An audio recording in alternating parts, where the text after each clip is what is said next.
KWT slaying.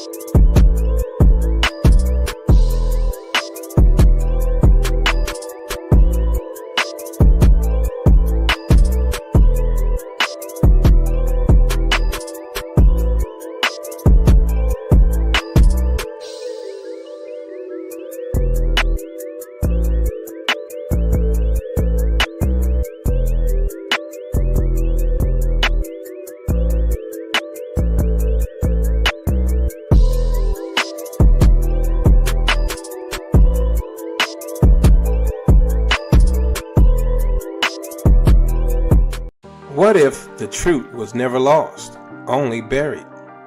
For centuries, historians, scholars, and even colonial records have confirmed what many tried to silence. The original Israelites were a black people scattered across continents but never erased. Their skin was dark, their customs ancient, and their covenant with Yah eternal. This journey uncovers how the Spanish and Portuguese Jews, described as dark-skinned, Semitic, shared one bloodline. Chased by the Inquisition, many fled to Portugal, then beyond, preserving their heritage across borders. But the story doesn't end in Iberia. Across from West Africa, black Jews built synagogues, kept Torah, and passed down the laws of Moses. The Limba in southern Africa, the Igbo in Nigeria, the Beta Israel in Ethiopia, tribes across the continent boldly declared, "We are the children of Israel." These aren't isolated claims. These are voices rising from the dust, connected by oral histories, Torah traditions, and the unbroken rhythm of their identity. No such legacy exists among European Jews. No centuries of tribal witness, no matching traditions, no trace of ancient covenant keeping. Maps, art, and archaeology tell the same story. The Israelites were scattered, enslaved, and displaced, but never lost. The world always knew who they were. Their presence was visible, their customs alive, their story intact. This book doesn't speculate. It confirms the Israelites were black, bound by blood, culture, and covenant to the Most High. This is not just history, it's restoration. The truth was never destroyed, only buried beneath centuries of deception. Get your copy of They Always Knew We Were Israelites today, available now on Amazon.com.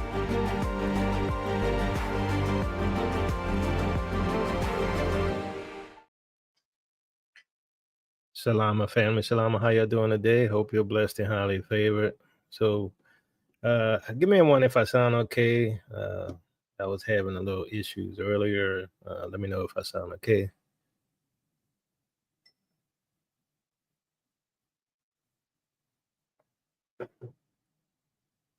All right, see ones. So, it's interesting. Remember that time we were talking and we discussed how we would get to the point where the news is just just so much happening that you can't keep up with it, right? We knew it was coming, so it went from like so many prophetic events a day, a year to a month to weeks to days. Right now I think we're going to be getting down to the hour. Just so much stuff you could talk about, and conflict here, conflict there. It's just crazy.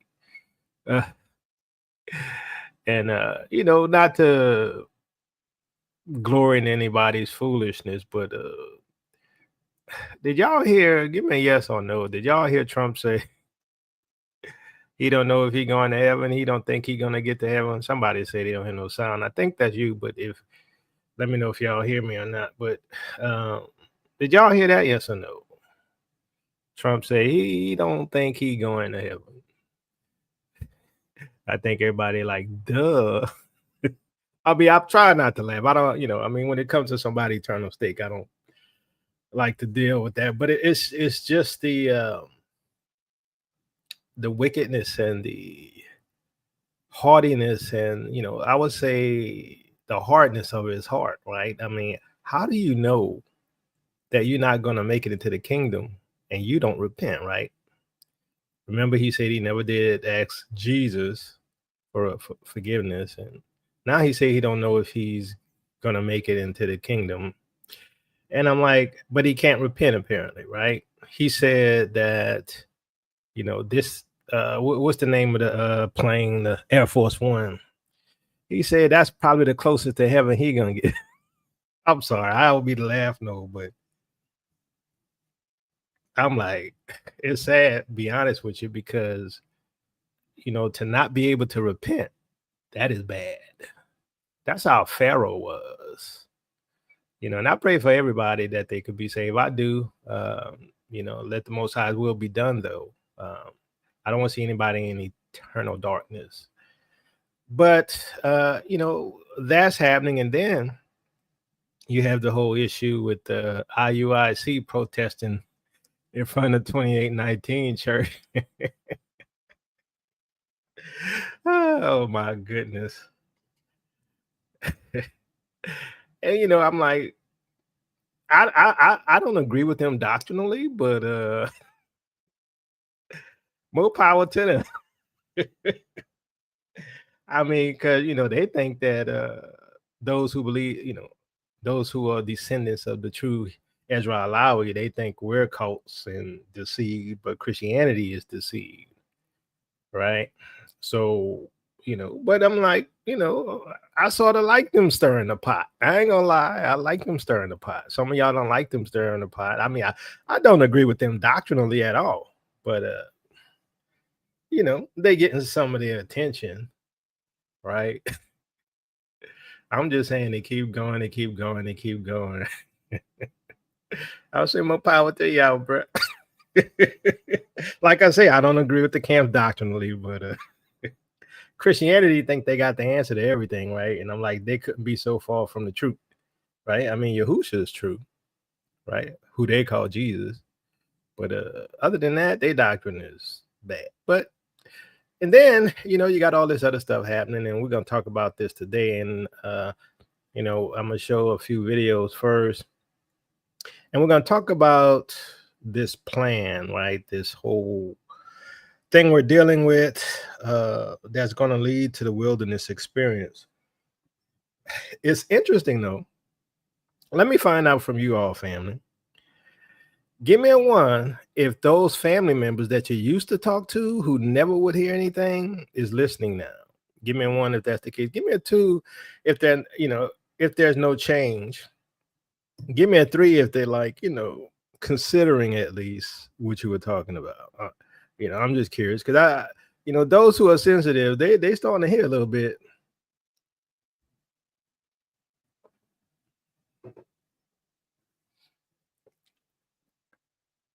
Let's see. Okay, half ones. Somebody give a vote. They special. Okay. I guess it's like 50-50. But these be changing time. These be changing time. But let's get into this because we're gonna talk about basically, like I say, I show what I see so that you can be prepared. Whatever that means to you, whatever preparation means to you, you need to know what's happening. And like the scripture says that there's nothing new under the sun, right? And we need to understand that there's nothing new under the sun. So we're gonna go through a few videos, and then we're gonna look at some things that are happening that is very interesting. Can we say another Inquisition? I know y'all don't want to hear that, right? Another Inquisition, but we're gonna be saved out of it. But it's interesting. Well, anyway, like I said, look, if you don't know anything about the history of the Inquisition and stuff like that, and our history, you might want to go and get Minister Tayu's book. They always knew we were Israelites. If you want, to learn, right? because some of y'all can't see the patterns because you don't know the history, right? So let's get started here.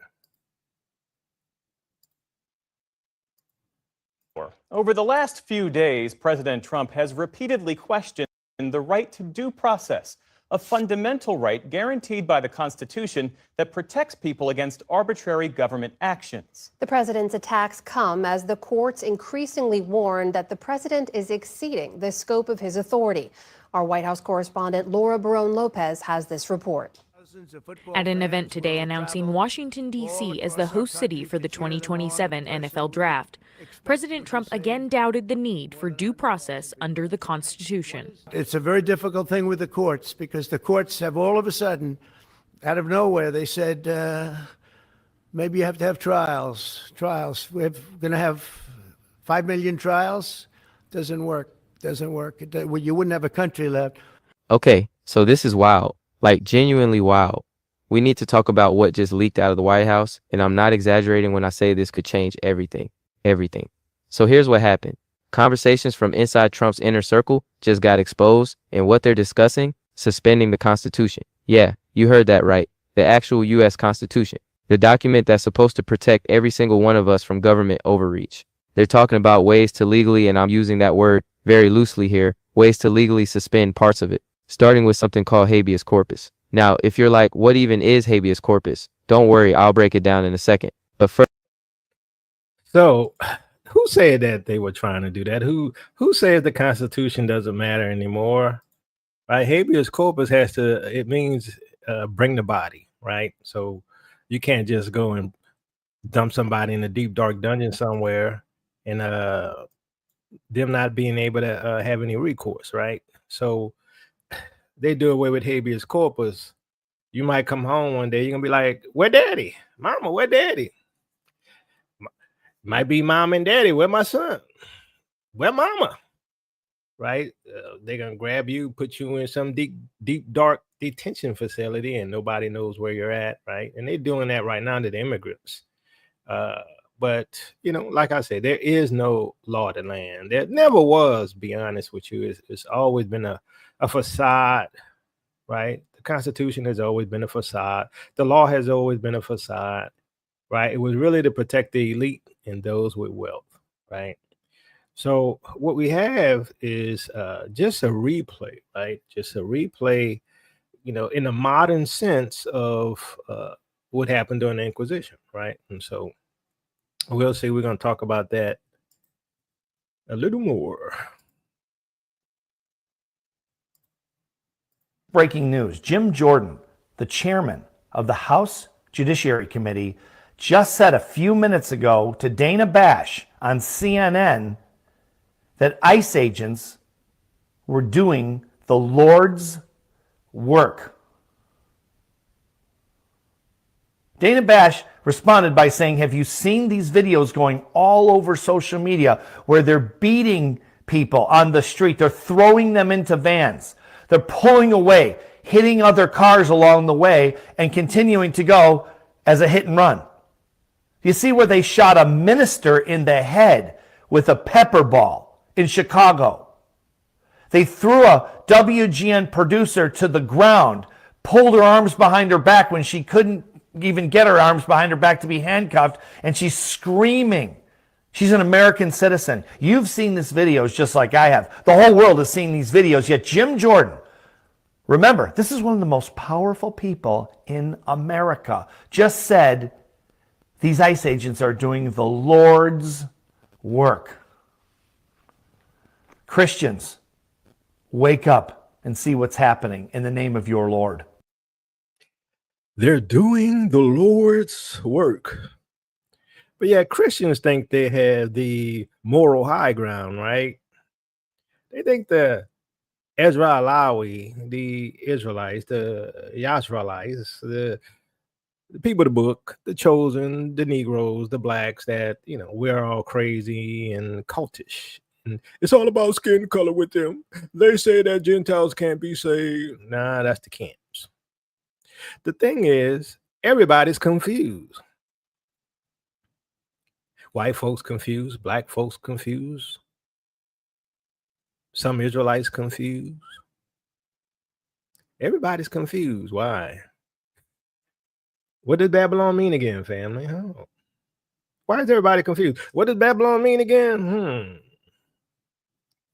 I'm just asking. Yep. They always thought that they were doing the Lord's work, even when they grabbed us from that. Yeah, they did. It's the Lord's work. Y'all need to forget the past. It's been over 200 years. Let it go already. Nah, we're not going to let it go, just like y'all not.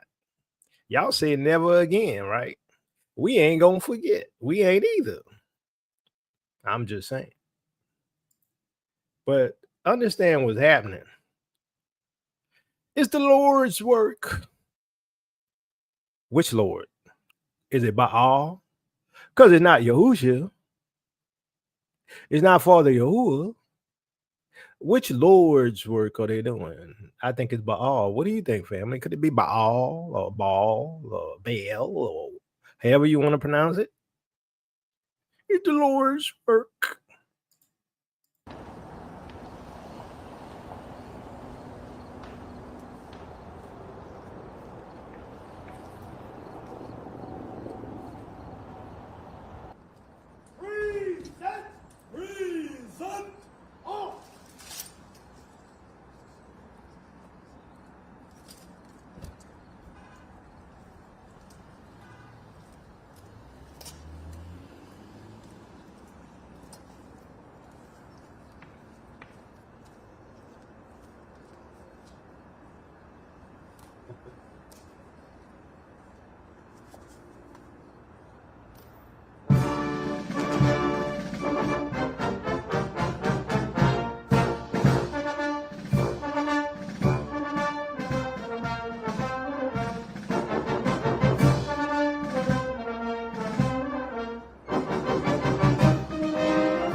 It's been an interesting couple of weeks, I will say.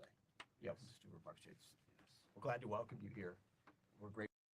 Just like you have been a core part of what has unfolded in Gaza, a historic moment. No one other than President Trump could have achieved the peace that what we believe will be a lasting peace in Gaza. And Qatar played a substantial role from the beginning, working with our folks to ensure that came about. So I want to thank you for that historic piece. We look forward to joining the president as that gets, it's already been delivered, but as that's formally signed as well.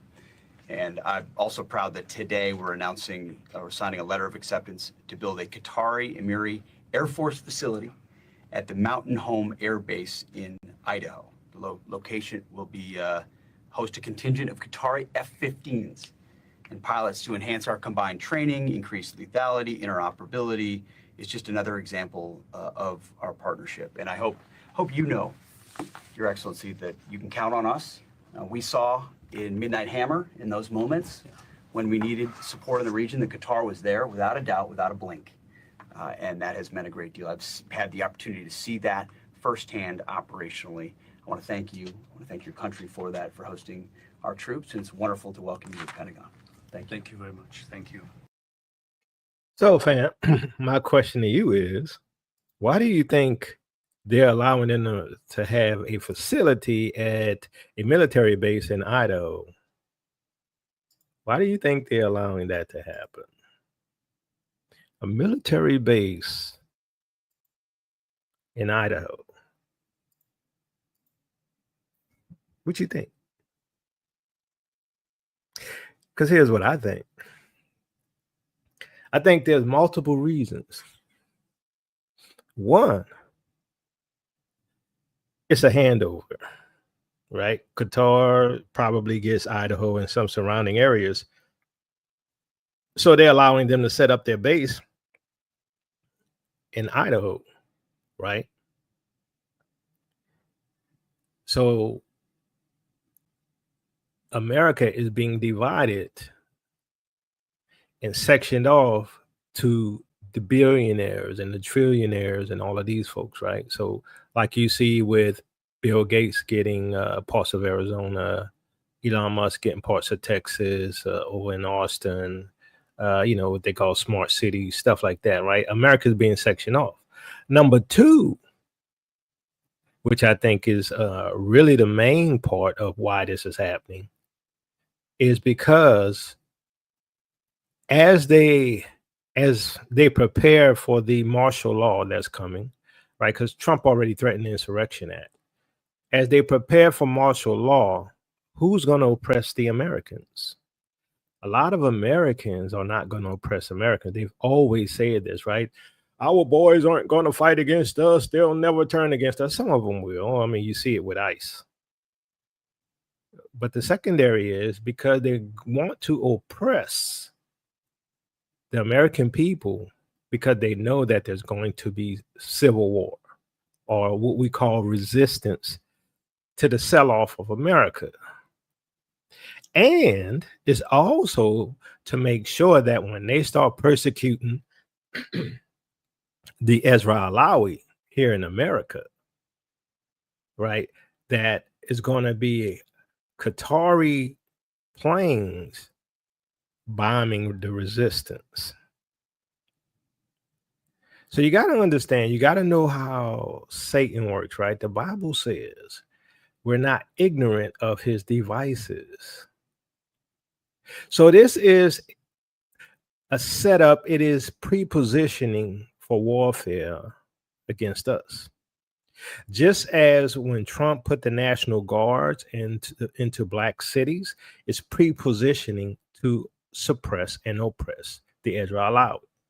Same thing with Qatar, is to oppress the Ezra Alawi and to be a resistance arm for the New World Order, whatever side that Trump and them is on, right?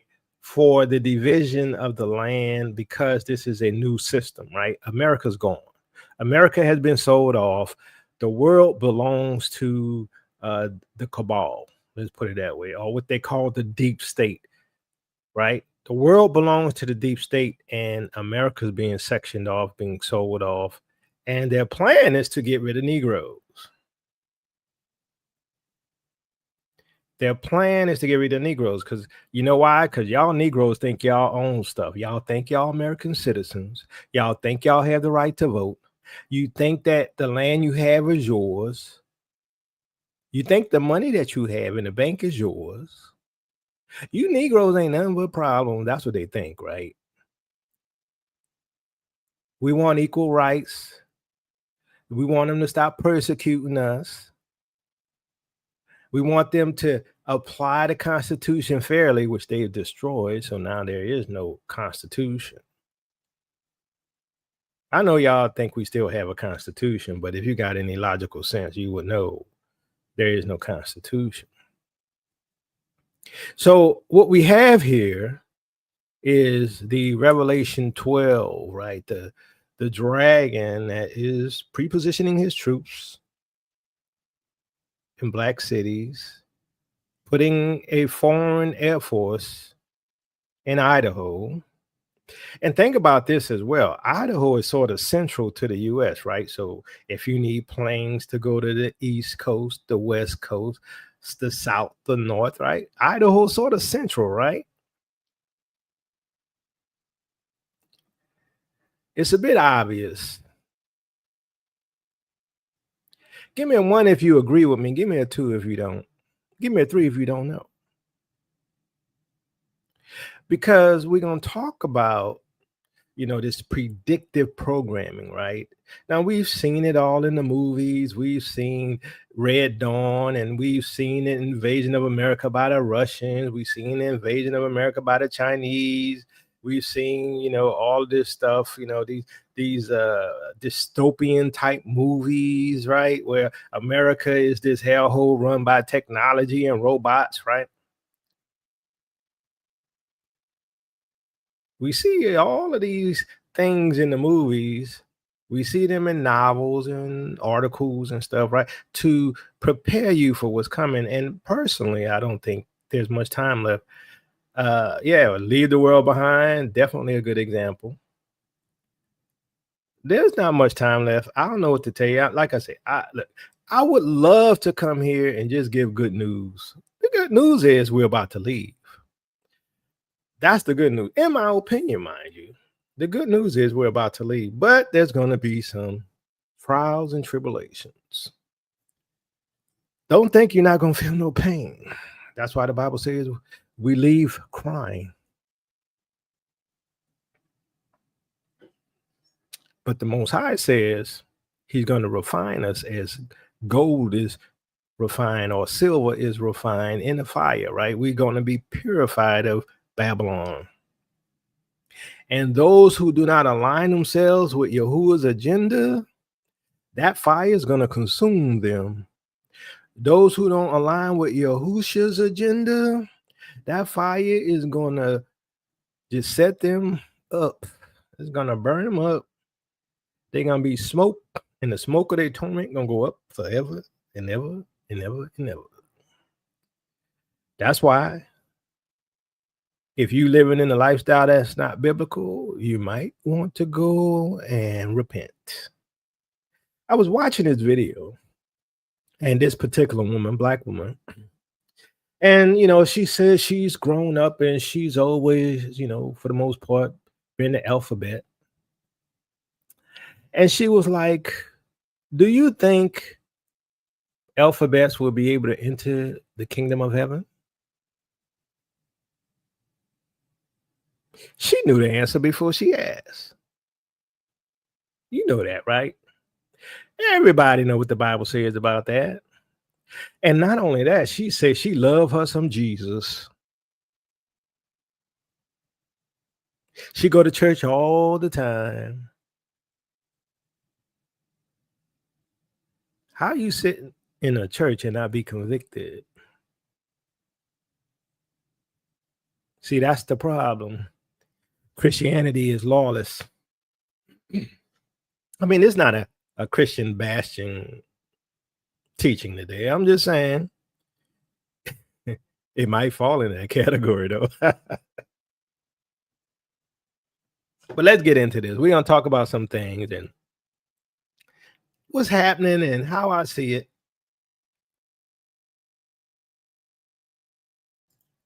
And how I think these things are going to play out. And personally, like I say, I think, you know, like I said, eat the meat, spit out the bone. Just a guess. I think that wilderness experience is going to happen somewhere, like I told you, another one between 2026, 2027. That's just my opinion. If it don't happen, hey, like I say, I'm not a prophet. I just look at the signs. I look at the pace of events. And, you know, whatever the Most High revealed to me, I say, well, this is what I see. I'm going to share it, right? So let's get into this. The King Alfred plan. Now, I did another show on this, on the King Alfred plan, but I'm revisiting this with modern information, right?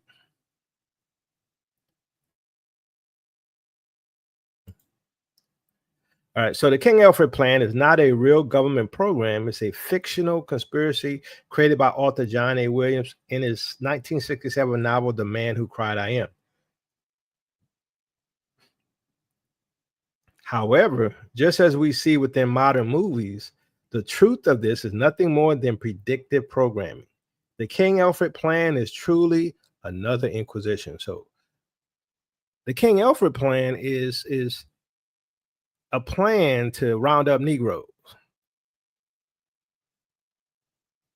And this is what I see happening, right? This is the implementation of the King Alfred. But, well, Kobe, you just said it's fictional. Well, it's based upon reality, right? The plan, the King Alfred plan, is depicted as a clandestine federal CIA-led project devised to suppress or eliminate Black Americans in a scenario of large-scale racial unrest. Let me ask you something before we continue, family. Yes or no? Do you think we're about to get into a large-scale racial unrest? I'm just saying, look at what's happening today.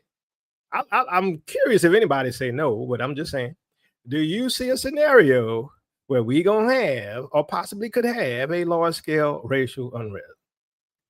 If you say no, you you are deep into the matrix. It assumes that under extreme crisis conditions, the government will forcibly detain Black people in camps, deport or vaporize them, remove minority members of Congress, and generally dismantle organized resistance. Now, we already see Trump doing this without the declaration of martial law, without the declaration of a large racial unrest. We see Trump removing generals, Black generals, from the military. We see Trump removing people in high positions who are Black in the federal government, right? Contracts as well. We see this, right? So the plan purportedly involves surveillance and infiltration of civil rights and Black nationalist organizations, arresting their leaders and coordinating among federal, state, military, law enforcement agencies. Are we not seeing this coordination between the federal, state, military, and law enforcement agencies? Yes or no? I'm just saying. The plan is triggered in the event of widespread and continuing and coordinated racial disturbances. It doesn't have to be disturbances created by minorities, whether Black or Hispanic. It can be white folks, right? But they're going to use it against us. Its name, King Alfred, references the Anglo-Saxon King Alfred the Great, though the fictional plan has no real tie to that historical figure beyond the name. But he's an Anglo-Saxon. Who did I tell you our enemy is, family? Who did I say our enemy is? It's the Anglo-Saxons. And it's an Anglo-Saxon plan to round up Negroes. Rex 84, the King Alfred plan fits into the shadowy overlap between possibility and paranoia. John A. Williams may have written it as a novelistic device, but he based it on the spirit of what Black Americans already knew was happening: surveillance, infiltration, and containment. I told y'all there's infiltration within the Israelite community. There's agents within the Israelite community. The language of the plan, with its bureaucratic detail and coded references to emergency detainment camps, echoed real contingency planning inside the Department of Defense and FEMA during the Cold War. For example, in the 1960s, the government developed Rex 84 and Operation Garden Plot, which authorized military coordination to detain dissidents during civil disturbances. So what? They're waiting for a racial disturbance so they can declare martial law and lock down and surveil and round up Black folks.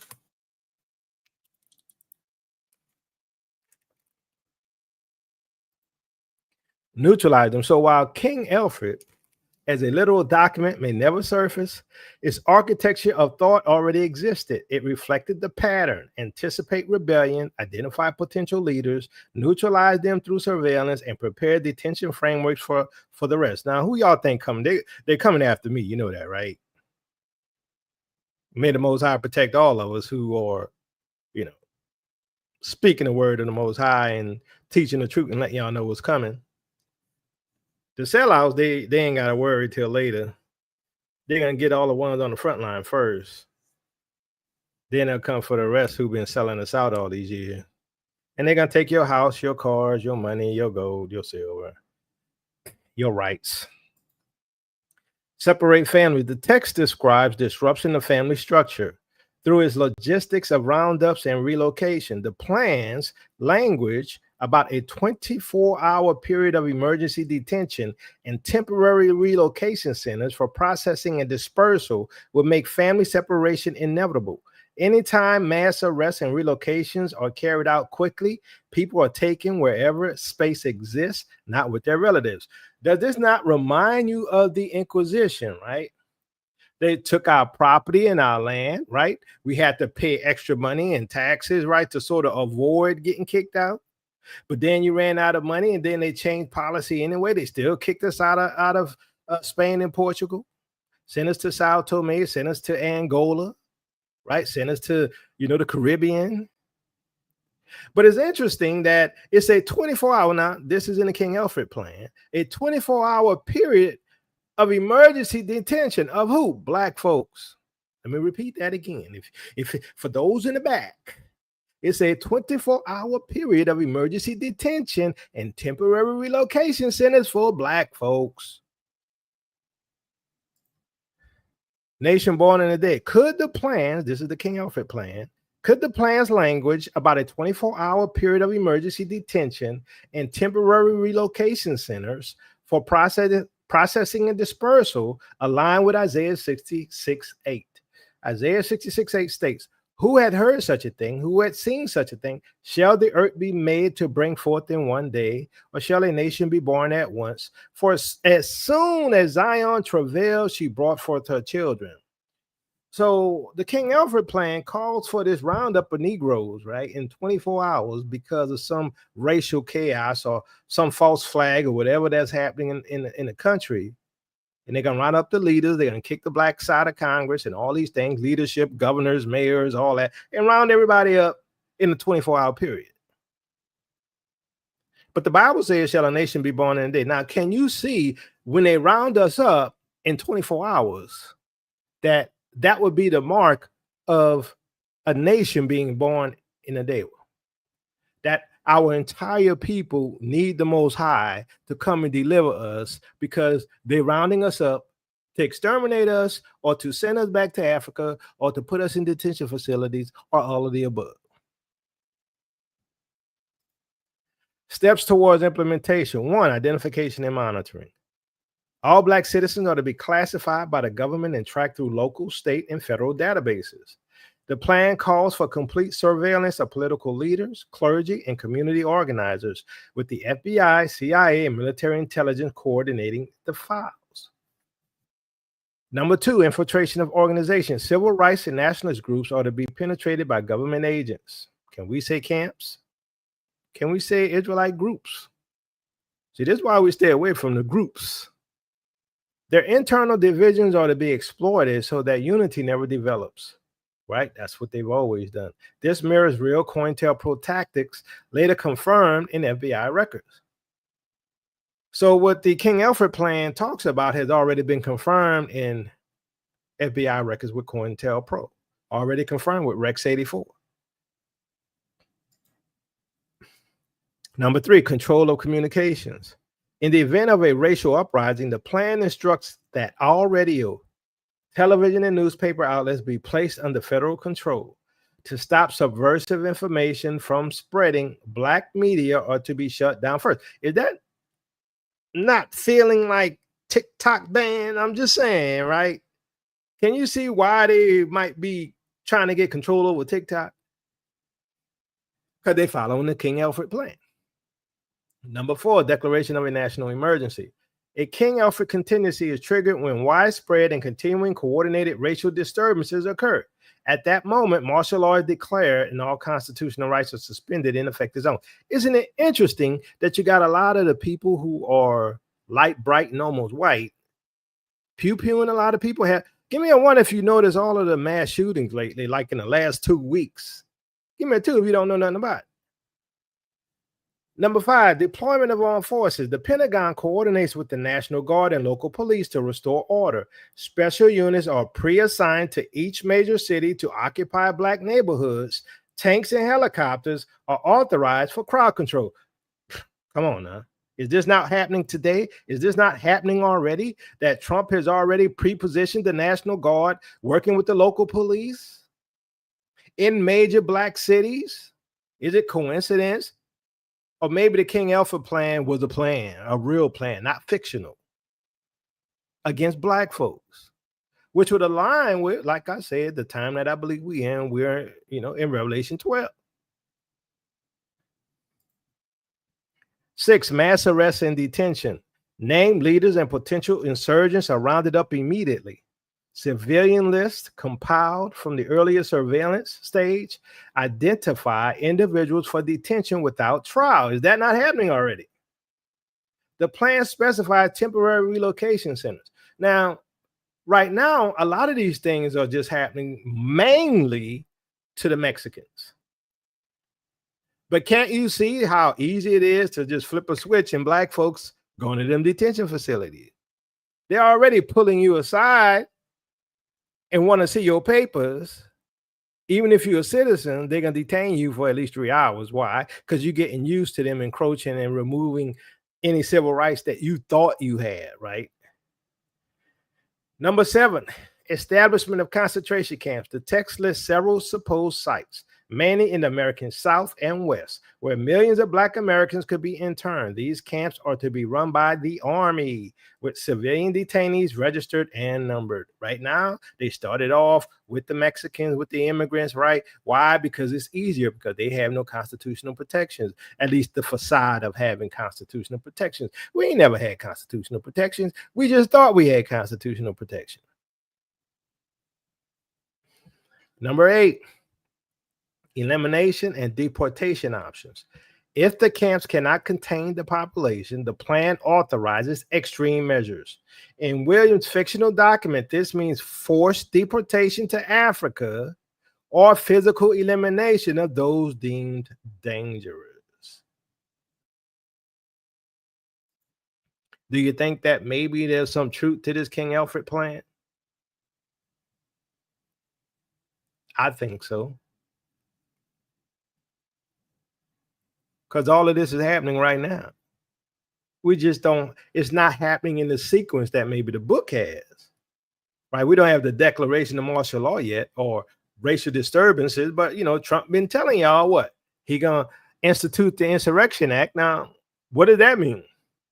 Some people say, well, if the Insurrection Act is implemented, there's still civil protections. The Constitution still stands. Well, the Constitution means nothing if it's not enforced. For all purposes, the Insurrection Act is martial law. Don't be surprised if he says, I declare that the Insurrection Act is active, that they come straight to those black cities where ICE is and where the local police are working with them to protect black folks, right? That's how they frame it, right? Because we got too much crime, to protect black folks. Y'all think that Trump sent military to Washington, D.C., Baltimore, Memphis, talking about sending them to Louisiana and New Orleans and Baton Rouge, black cities? I'm surprised he never said Atlanta. I'm shocked. Maybe Atlanta has too much money.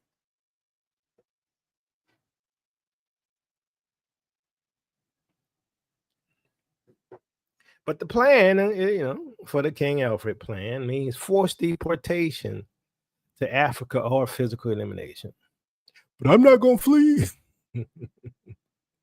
I'm not going to flee. Yeah, I told you are.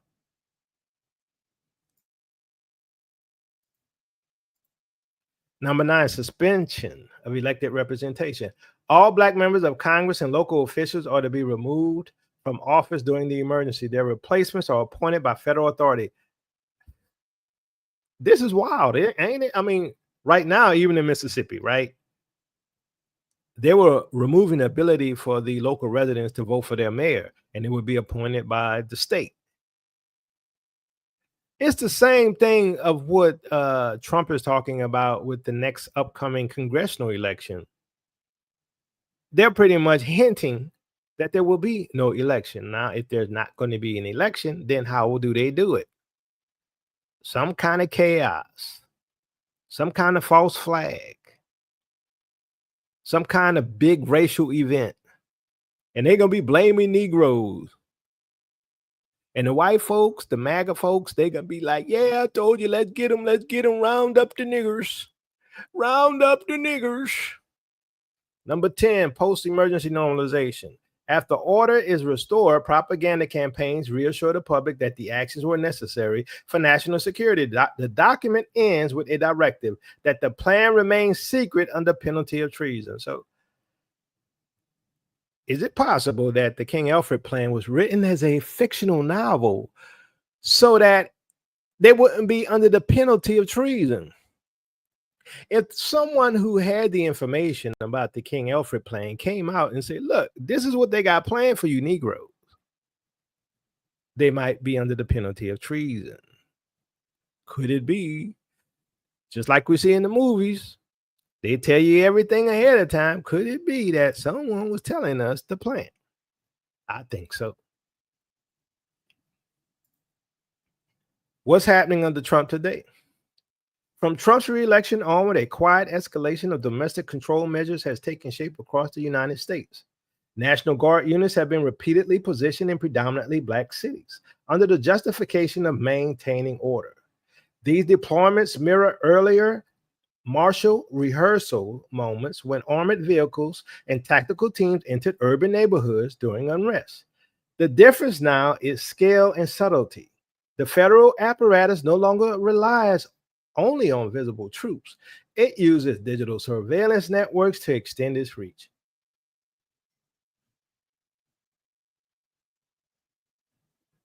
So they have more power today because of AI and digital surveillance and cameras and all these things than they ever had in the past.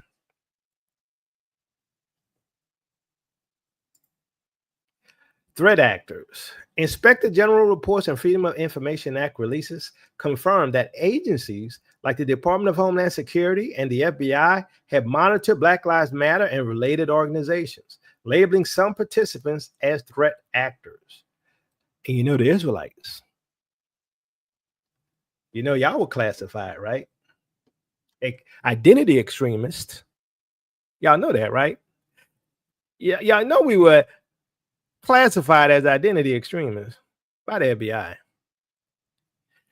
What once required open military occupation is now achieved through data collection. Cell tower dumps, facial recognition software, and social media scraping have created a digital version of the old identification list described in earlier contingency plans. Each protest, each online post, each financial transaction becomes a record that can later be used to categorize and control. Look, we are literally in a warfare. They are warring against us.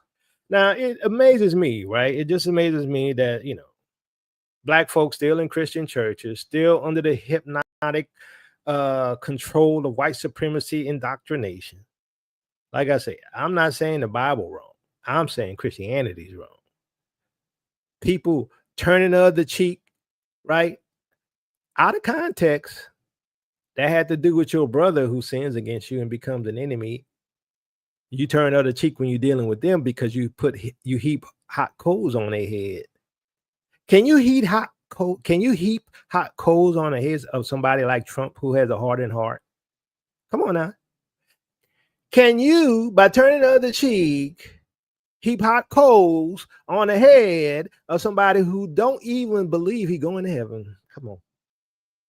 I'm just saying. Let's get real. I know y'all know I'm making sense. Economic supports. We are dealing with the dismantling of economic supports that anchor many Black families, like Section 8 housing, SNAP benefits, and federal jobs, which signals a calculated withdrawal of the basic lifelines that once kept communities stable. This policy shift does more than cut budgets. It creates conditions that make leaving appear logical. When livelihoods, representation, and small businesses are systematically eroded, migration begins to look like relief rather than exile. The pattern resembles the late 15th century expulsion from Spain and Portugal, the Inquisition, where the same power structure cloaked economic seizure in religious righteousness. What did they do during the Inquisition? Give us some of your money and we let you stay here for a little while. You got to give up your house and your land. We're going to take all your wealth. Now we're going to deport your butt all the way back to Africa. We're going to separate you from your children and send them to the fields so they can work them sugarcane fields over in where? In the Caribbean, over in where? South Tome. I'm telling you, we're dealing with another Inquisition. It's just a modern form. The problem is, I hope y'all know, and I'm not talking to Israel right now, is that you Gentiles are going to be doing all the work. You Gentiles are going to be working in the fields. You Gentiles are going to be separated from your kids. You Gentiles are going to be tormented just like we were. Why? Because the Bible says that the curses that were on us is going to be on y'all. This is why y'all feeling all of this heat. That's why y'all can't pay your bills. This is why y'all stressed out because of what Trump is doing. This is why y'all crying. Y'all like, black folks, help us, please. Why y'all not helping? Well, we're not coming out there because we know we leaving. I've been warning y'all for how many years? Y'all don't listen. I don't care. Everything I said has come to pass. Inquisitorial years. During those inquisitorial years, edicts forced the true Israelites, then called Jews, to convert, flee, or face death. Same thing will happen. Convert. You can become a MAGA supporter. You can give your trust to Trump, or you'll pledge your loyalty to Trump. You can convert, or you can flee or face death. Their property and trade networks were confiscated and redistributed to the loyal. That's what's going to happen again. They're going to take your houses and your money and your wealth. Y'all think y'all going to hold on to it. The same spirit surfaces now through bureaucratic means rather than royal decrees. Instead of inquisitors, there are intelligence analysts. Instead of auto-da-fés, there are emergency powers. The language of national security and public order replaces the theology of heresy. But both systems target the same people, the descendants of those scattered across the globe as prophesied. I'm telling you, we in Revelation 12. Just go, and if you haven't done the research, go do the research. Look up what happened during the Inquisition. See how those people were called Black Jews. Go see how what they call Sephardic were Black Jews. And all of this happened before. The Bible says there's nothing new under the sun. And here we are again, another Inquisition. Y'all should be concerned because guess what? I got a good track record. It's another Inquisition.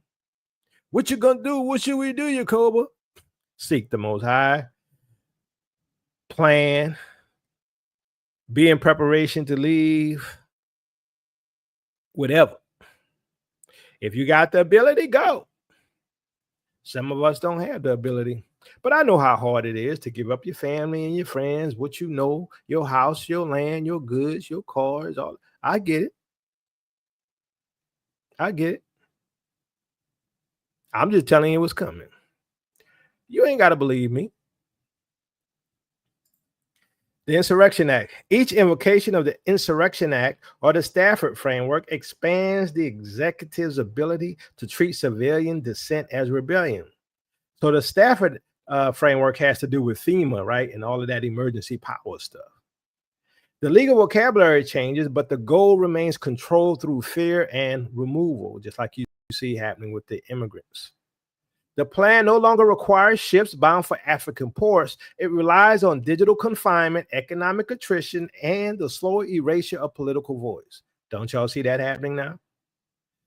Like the Inquisition, it operates under the pretense of protecting faith and nation while executing a modern expulsion of the chosen people. Nothing new is happening, only a return of the same ancient pattern in the uniform of a new empire. Ain't nothing changed. You might as well call this the auto-da-fé. You might as well call this the new Inquisition.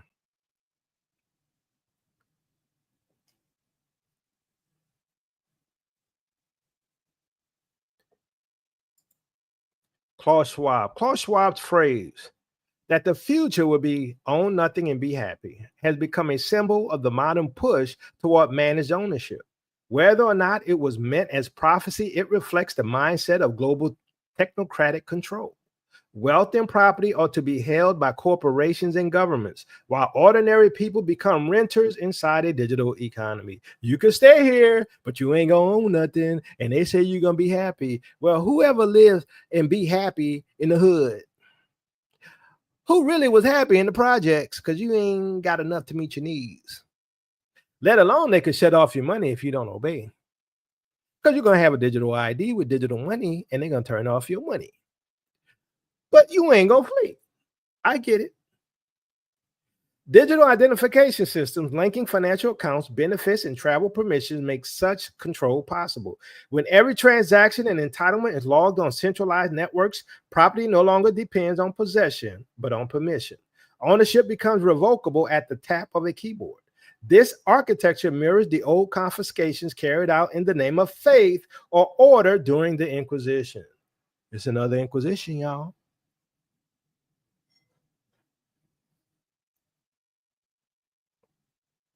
But Israel gonna be saved out of it. Old pattern repeats. During the Inquisition, the same spirit of centralization took form through religion. Jews who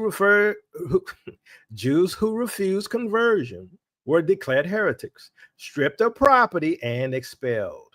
Their gold and lands filled royal treasuries. Their absence opened space for loyal subjects. The King Alfred framework describes it in later centuries, reproduces that logic in bureaucratic language, catalog the people, control their income, and eliminate independent wealth. Today's digital economy performs the same act through code rather than decree.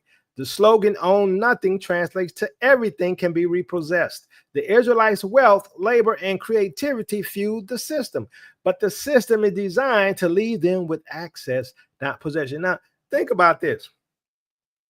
These trillions and trillions and trillions of dollars that America owns, how you think they're going to pay it back? They're going to take your land. They're going to take your houses. They're going to take your money. They're going to take your gold. They're going to take your silver. And they're going to be able to pay off the debt. Same thing that happened during the Inquisition, they're going to do to you. You're going to own nothing, and you're going to be happy under the control of AI. Under the control of digital currency and the digital ID, monitored wherever you go. And those who don't know Yahuwah are going to probably get that chip or that mark on the right hand or forehead. Prophecy, Jeremiah 50 and 51 warned that when Babylon's power turns against the children of Israel, they must flee from her midst. Revelation repeats the call, come out of her, my people, that ye be not partakers of her sins. The movement toward digital dependence and property revocation fits the rhythm of those warnings. A world that replaces ownership with access prepares the conditions for exile once again. The language of global governance, the spread of digital identification, and the decline of individual property rights revive an ancient pattern. From the Inquisition to modern technocracy, the tools change, but the goal endures. Control wealth, erase independence, and scatter the people who carry covenant identity. Whether written in papal bulls or software code, the empire's message is the same. Surrender ownership and trust the system. The prophets already told Israel what to do when that command returns. Stand apart, like we've been doing. Preserve the truth, like we've been doing. And be ready to depart from Babylon's rule, period, with a T. I'm not going to leave. I'm not fleeing. You go, but he's teaching fear. Christian symbolism and political mobilization. Christian symbolism and institutions are often used in American nationalist politics. The rhetoric overlaps with policy projects such as Project 2025. It is important to separate theology from political mobilization. The fusion of faith and nationalism. Throughout Western history, rulers have wrapped political control in Christian imagery. The Roman Empire adopted the cross as its imperial banner. And European colonial powers used conversion to justify conquest. In the United States, a similar blend of Christianity and national destiny reappears whenever politicians promise to restore a moral or divinely favored order. The MAGA movement borrows heavily from this tradition. Its rhetoric of chosen nationhood, divine mission, and moral renewal recycles ideas stretching from Constantine through the Puritans to 20th century Christian nationalism. Churches and religious media networks provide moral legitimacy and organized voters, just as clerical hierarchies once did for monarchs and empires. So once again, religion, specifically Christianity, is being used to implement totalitarianism, oppression of the Israeli or Israelites, the true Yahudim. Christianity is being used as the excuse to put military in Washington, D.C., Baltimore, Memphis, and all other places that he is looking to do.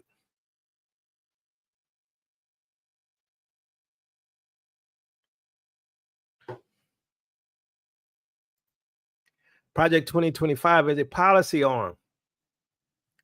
Project 2025, designed by conservative think tanks, is a blueprint for reorganizing federal power around what it calls Christian values and executive supremacy.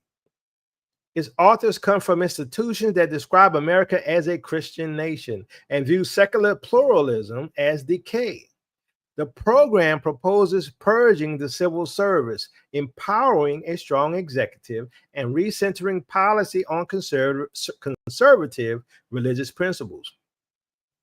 Those features align with the broader Christian nationalist current inside MAGA politics, rather than with mainstream Christianity itself. Though, in my opinion, Christianity itself has always been white supremacy.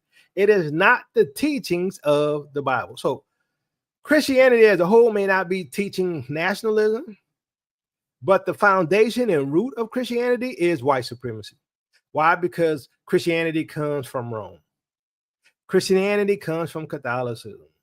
So its root is based, its foundation is based upon white supremacy, period, with a T. And that's why they're lawless. Because if they followed the law, they couldn't do or could not have done what they did to us. Neither could they do what they're doing today. Neither could they do what they're doing to people in other countries and destroying families and mommies and daddies and all that stuff in other countries if they followed the law, the Torah. That's why white Christians can say, oh, yes, I love America, land that I love, right? Why? Because they worship the flag. They don't worship Yahuwah, because if they worship Yahuwah, when America went over there and did their things to innocent people, they would have called them out. Well, you know, the law says this. You know, Yahuwah says this. You shouldn't be doing that. The Bible says do unto others as you would have them do unto you. But you will know them by their fruit. So therefore, we see America has bad fruit. We see Christianity has bad fruit. We see Christians have bad fruit. Not all of y'all. I'm not talking about down to the individuals. I'm talking about the religion.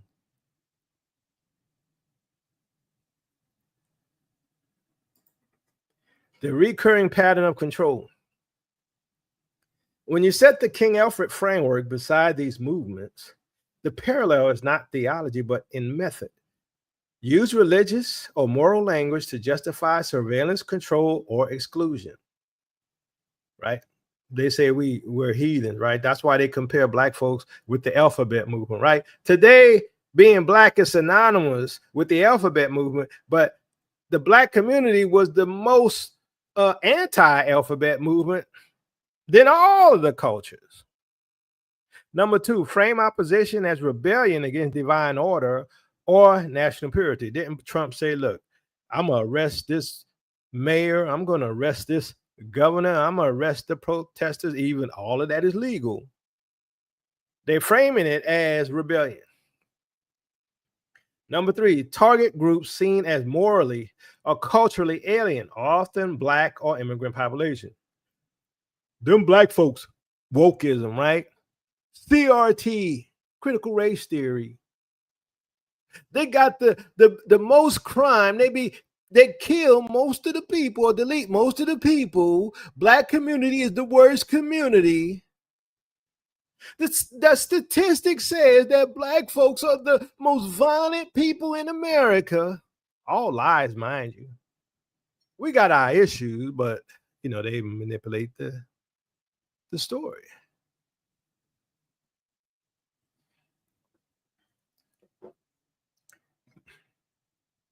The Inquisition, colonial missions, the Code Noir, the Black Codes, and modern Christian nationalist projects all follow that pattern. Each claims to defend what? Faith and order while concentrating power and suppressing dissent. They're using religion for their justification of morality, and they're using that justification of morality to quell dissent, to oppress the weak folks, the poor, the righteous, the disadvantaged. It is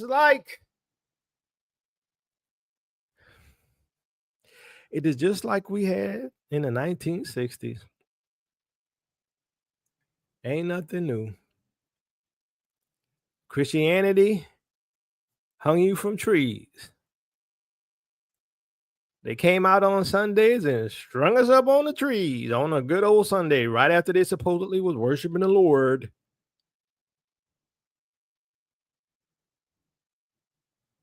Malcolm X said, the way the media is, it'll have you oppressing those who are the oppressed.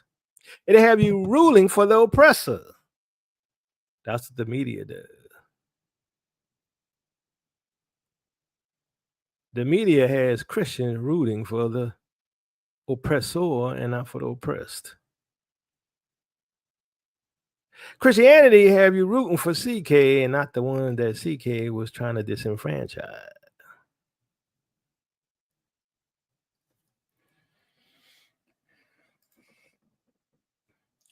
Comparisons. During the Inquisition, Jewish, now this is what they say in the documents, I know they're Israelites.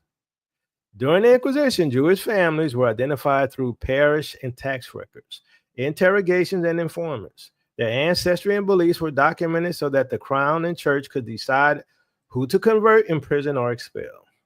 And the same method appears through surveillance databases, facial recognition, and social media monitoring. The King Alfred Network, federal agencies gather information on Black citizens, especially activists and community leaders, under the language of national security. The Inquisition forced conversion to Catholicism as the only path to survival. Refusal marked a person as a heretic and justified imprisonment or death.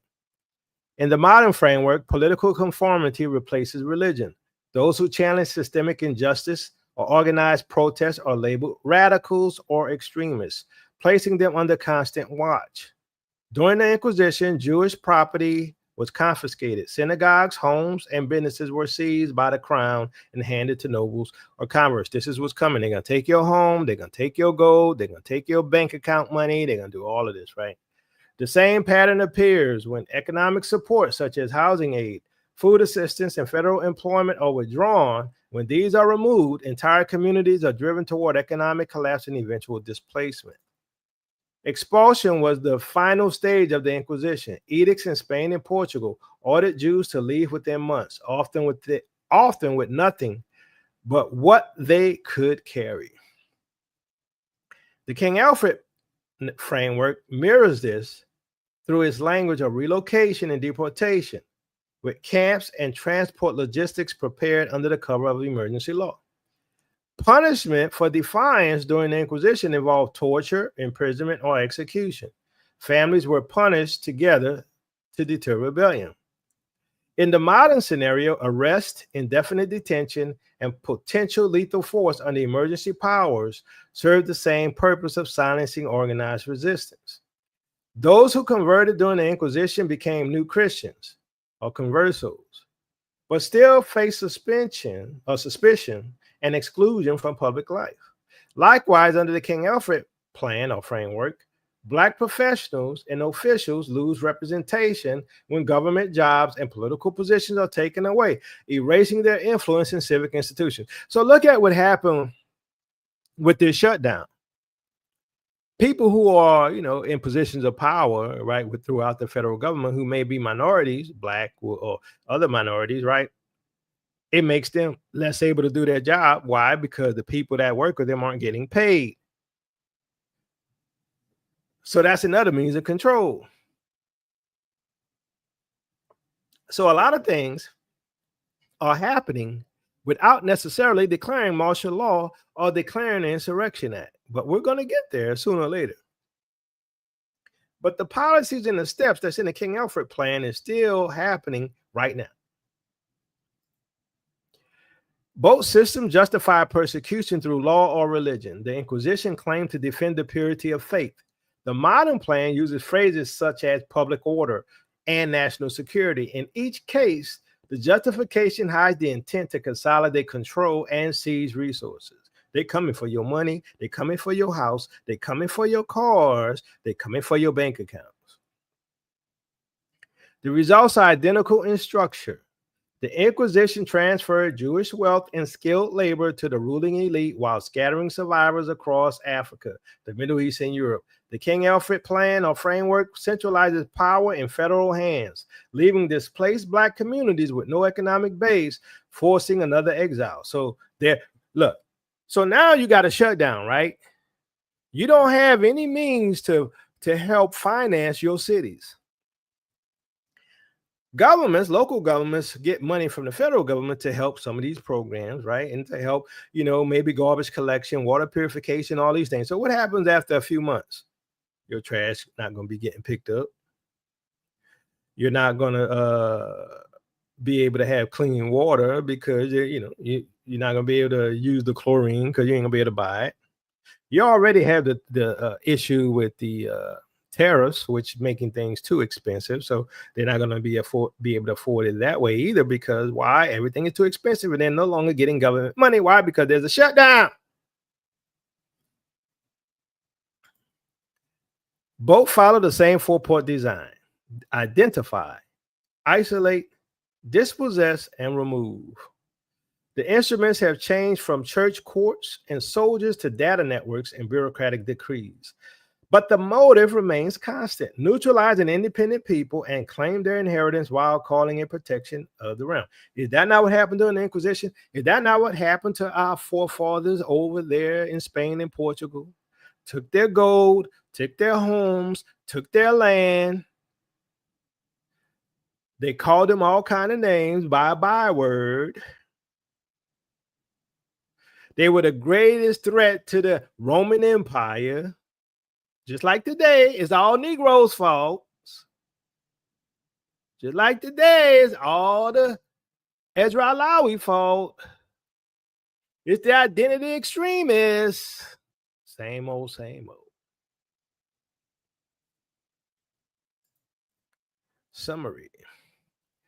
The connective tissue between old religious empires and present nationalist movements is the use of Christianity as a state instrument.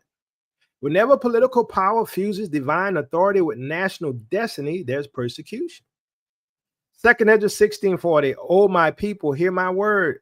Make you ready to your battle, and in those evils be even as pilgrims upon the earth." You're going to be refugees. I told you. Y'all say y'all not going to flee. The Bible say, be as pilgrims on the earth. Ezra is warning the remnant of Israel that during the tribulation, which we're in, they must live like pilgrims ready to move, detached from possessions and spiritually prepared for Yahuwah's deliverance. But y'all say y'all not going to flee. That's cool.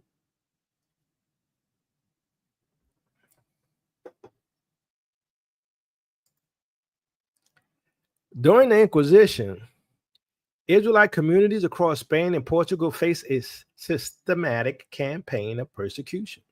Beginning in the late 15th century, in 1492, Spain's monarchs, Ferdinand and Isabella, issued the Alhambra decree, forcing Jews to either convert to Christianity, face execution, or flee the country.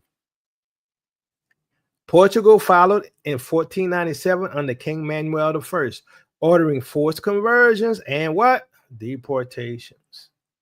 Thousands were enslaved or sent to colonies such as Sao Tome, Angola, and other parts of Africa. Those who converted became new Christians or conversos, but were still hunted by the Inquisition for secretly keeping their faith. Those who refused were imprisoned, tortured, or burned. The goal was the complete erasure of Israelite identity from the Iberian society while seizing their property and wealth. Can you not see this happening again? Can you not see them saying, hey, you're not a believer? What did the Bible say about that? The image of the beast. He caused those who would not worship the image of the beast to be killed. What these Christians do you think the Christians are going to do? They're already framing the message. They're already framing the We're identity extremists. We're critical race theory. We're the most violent people in America. They're already framing the message.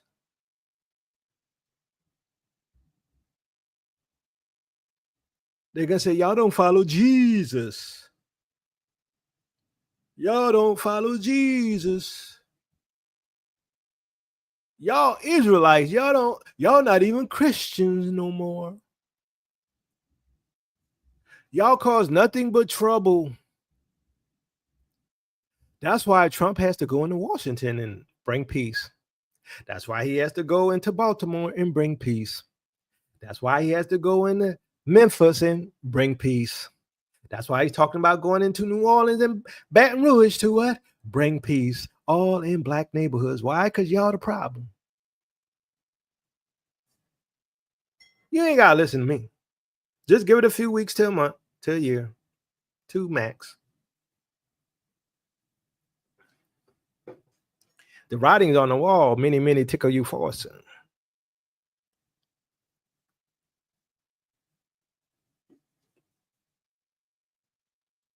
Understand, it's not a coincidence that all of these steps that they're taking, all of the steps and that we see in Project 2025, all of it lines with Rex 84, all of it lines with the King Alfred plan, all of it aligns together with what we're seeing Trump do today. Is not a coincidence. And as I told you from day one, that we were the targets from the beginning. Did I not tell you that? Did I not tell you from the beginning that we are the targets?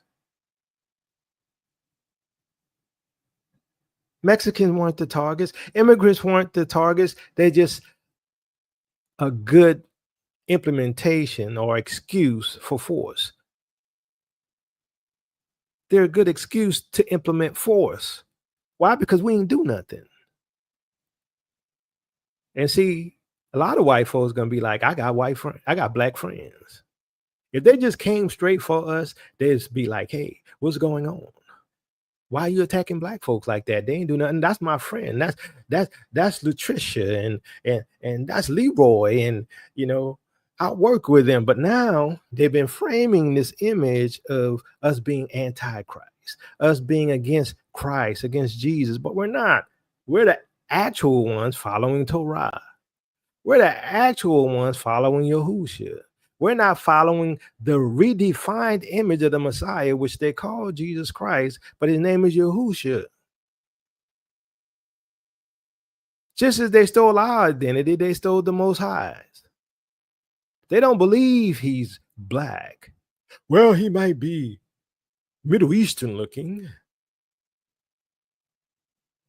He probably looked like a olive man. Which one, green or black? It's all about race. That's all y'all worry about. It's all about color with you Israelites.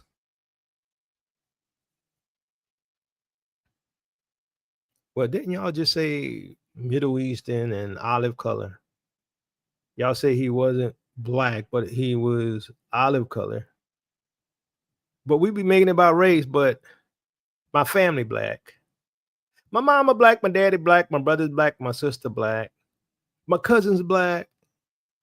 But it's about race, but we black. So if we say we black, then it's about race. If we Israelites and we're descendants of Jacob, and Jacob was an African black, not Native American, not Indian, an African. To say that Jacob was a black man is race. It's racial because I'm a black man. My daddy was black. My grandpa was black. My great great great grandpa was black, and my great great great great great great great great grandpa was black. That's racism, right? See, the thing is this: I can't tell you what to do personally. All I could do is wait for the Most High. Because look, I'm gonna tell you straight up. I don't think we have more time. I told y'all I've been planning for years to leave. I've been making investments, doing business stuff, all these things, right? Things never fall in the way you want. I don't think I have time to leave.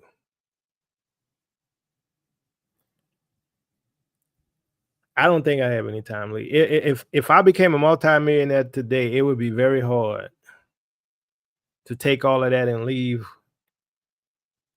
in 3 months' time, which I think probably when all hell gonna break loose. But we may have more time. I don't know. Like I say, I'm not a prophet. I'm not the Most High. But I live in preparation. I told y'all I got my new bag. I'm gonna be packing my new bag. Because I know I can only carry 2 bags with me. Hopefully, I could take that with me. By the grace of Yahuwah that we get out. Because see, I see the signs. I know what's happening. And I think most of you who follow this channel can see the signs because y'all been with us for years and you see what this ministry has taught and that it has come to pass. The sad thing is those who are still caught up in Christianity who's about to be caught unawares because they don't know the scriptures. Why? Because they don't believe with the people. Oh, it doesn't matter. No more Jew Greek. Who cares if we're the Israelites? It doesn't matter. No more Jew Greek. And so they're going to be blind, just like them Gentiles. They're going to be blind, just like the MAGA folks. They're going to be blind as the system collapses all around them, and they're going to be caught in the trap that was made for us. But the Most High is going to take us out of here. The trying times that is coming to judge the world is almost here. It's called the mark of the beast, in my opinion. But according to Revelation, the Church of Philadelphia, that's what they call it, but it's the Assembly of Philadelphia, which is Israelites, just to let you know, Christian. It's not the church. Are the ones who are going to escape. Well, how are they going to escape? Because the Bible in Revelation don't talk about how they're going to avoid the test that's coming to try mankind. How are they going to escape, Jacob? I don't see it in the Bible. Why? Because you're looking for the church.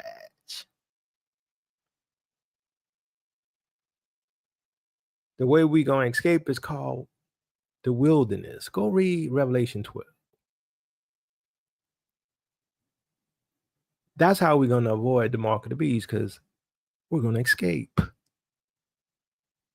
We're going to have a prison break, baby. Most High say he's not going to leave none behind. But we got to make it past the sword.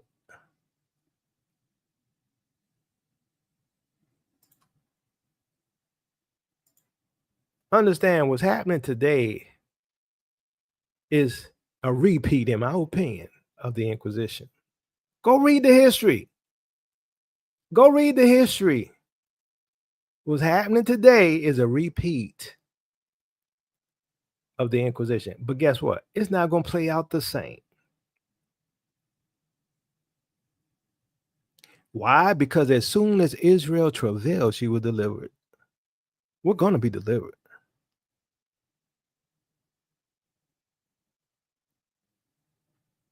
But we must be ready to go. What happened when the angels came for Lot? It was an emergency situation. They knocked on their door. They said, look, we got to go. We got to get out of here. It's real interesting that the Bible says that Yahuwah is going to send his angels to gather his elect. That's the chosen. That's the Israelites from the 4 winds, from the 4 corners of the earth. Sound like another angel knocking on Lot's door situation, maybe. Time to go. You ain't got no time to look back. Grab your bag and let's go. See, that's why I'm telling you, be prepared. Get your bag ready. Update your stuff. The things that you have to have, put them in your bag. Because one thing I can tell you this, based upon what's happening today, even if you didn't believe the biblical prophecies, based upon what's happening today, if it continues as it is, you cannot live here.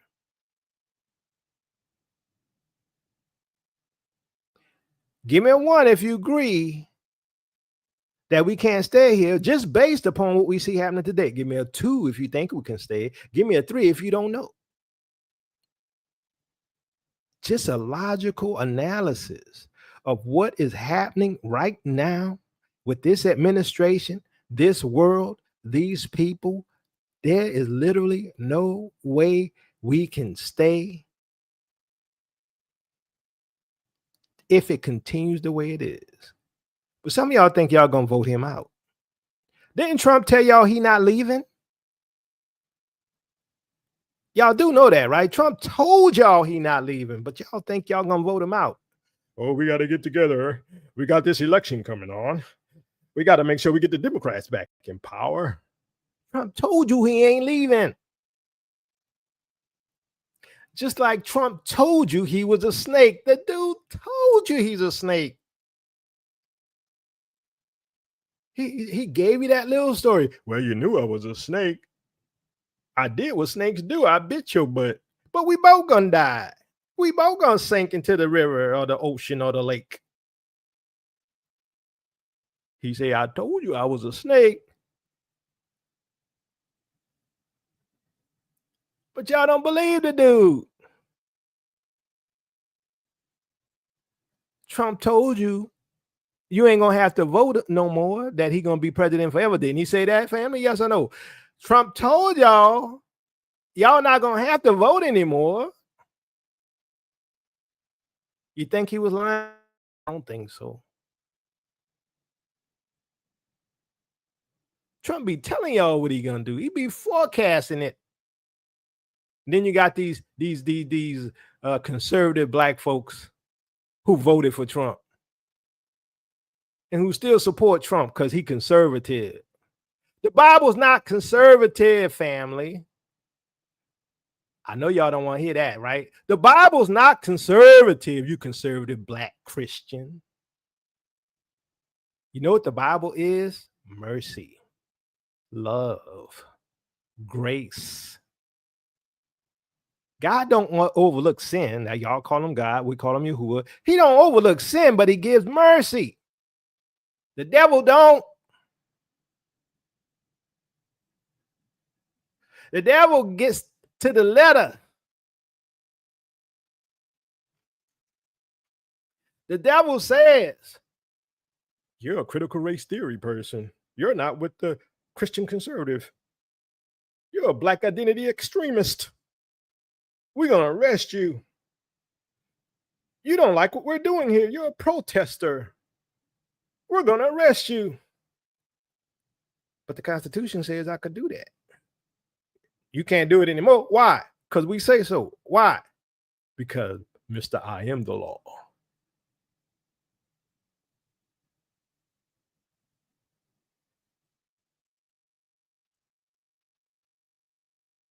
What the Most High says, the Most High, he says, go and sin no more. What the devil do? You see what he did? Burn him in hell. The Most High says, my arms are stretched out wide, waiting for you to repent and to come back to me. What the devil say? You see what they did? Put him in jail. What MAGA say? Them black folks in the situation they're in because they're lazy. They don't like to work. They're violent. Nah, admitting to the fact that COINTELPRO and many other programs have been designed to destroy our families. And they shocked that our families are messed up.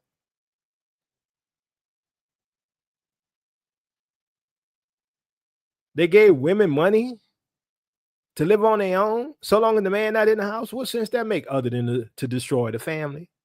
But it's our fault, right? You Negroes, y'all can't do nothing right. You're the most violent people in the world. But y'all made us this way. And now you mad because you made us this way? Y'all put crack in our communities, but now you mad because our people on crack or was on crack? Our people violent, but you made us this way, but it's our fault, right?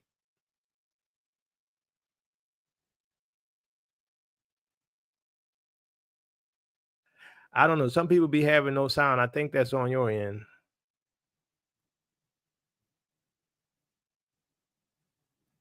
But let's look at it this way. Based upon what we see happening right now, this is another Inquisition.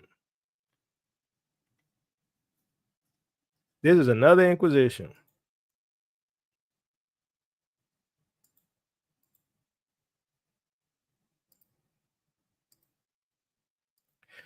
Today, a similar climate of suspicion and control is forming in America, particularly against African Americans who are descendants of the same Israelites persecuted during the Inquisition. The parallels are unsettling. Political rhetoric has grown more extreme. Law enforcement is increasingly militarized. An economic system like the removal of social programs and benefits create conditions that could force displacement. With the rise of nationalist movements under the MAGA banner, Trump's militarized policies, such as the deployment of National Guard units to Black communities and proposals for mass detention centers, mirror the same mechanisms of forced compliance and relocation as would happen during the Inquisition. It's another Inquisition, family. I hope you know that.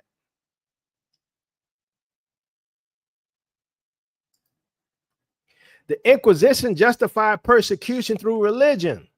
The modern form hides behind nationalism, security, and digital control. The push towards digital IDs, asset tracking, and surveillance could easily evolve into a system that controls movement and access to resources. Just as Jews were labeled heretics for their faith, African Americans today risk being labeled extremists for their resistance. History's pattern is clear. When nations begin combining religious or political purity with centralized power, it always ends with persecution and exile. The difference now is that the machinery of control is digital, not clerical. Isn't it interesting that they always keep trying to get us to go out there and protest? Y'all realize that? How come they well, we need you black folks. We need black folks to get out there. We need you all to be protesting with us. And we like, nah, we're not doing it because we know they after us. They gonna pew us. They gonna delete us. They gonna put us in them detention facilities, but they don't care why. Because they want us riding on a horse again to come save the day. It ain't gonna happen. It ain't gonna happen. We ain't coming in riding on the white horse to save the day. Let it all burn. Let it all burn. Let the whole thing burn down. Let the Statue of Liberty dress fall around her ankles. Let it all burn down to the ground because we don't care. The best thing that could happen is that it burned to the ground. Well, you see how Yacoba talking. See that's inciting violence. No, I'm not. I ain't inciting nothing. I'm saying I degaff. I don't care. America ain't never been good to us. Never will be good to us. We get it now. We're not trying to get along. We're trying to separate. We are a holy people, royal priesthood. We are called to be separate. We are here to serve Yahuwah, not the system, not the beast, not the United Nations, not the government, not Caesar. No, we're not here for that. We're here to serve the only begotten of the Father, which is Yahusha, our King, who happens to be an Israelite, an Israelite, who happens to be an African Israelite, mind you, not a Native American one. Well, Jacob, I keep hearing you say that the Bible's an African book. I keep hearing you say that Yeshua is African. I keep hearing this and that. I can prove it 100%. But ain't no Gentile gonna challenge me on that because they know I can prove it. They know it's true. They know the Bible is a black book. They know the Bible is an African book. Don't act like it. Don't act like they don't know. They know. We ain't telling them nothing they don't know already. They're just plain ignorant. Them folks just plain ignorant. Don't act like they know we the people. Don't even trip. They know it. Did y'all see the debate with Tazariak and them rabbis? Same old talking points. They know, don't get it. They always knew who we were. Don't even trip. Don't be trying to convince the apologists. Don't be trying to. They're the only ones that know. Other black folks, they don't know nothing. Them white folks, they know. They know we the people. Don't even trip.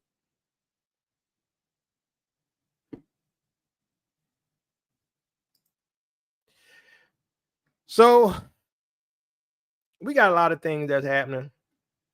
I don't think we have a lot of time. I personally think that the time is very short, very, very short.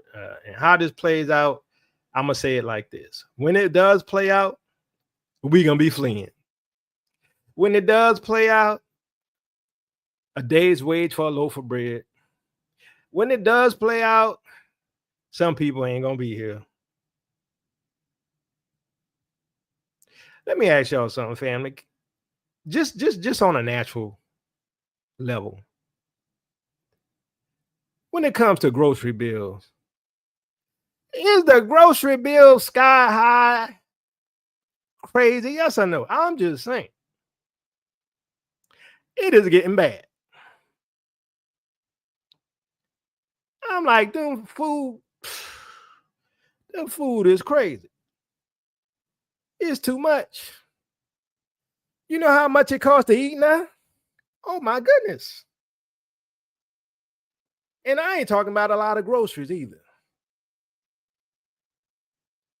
But how are we going to survive if we can't afford to eat? They got the Chinese in certain cities under the digital ID system and the social credit system. And because they, got dinged because of their social credit, they can't pay their bills.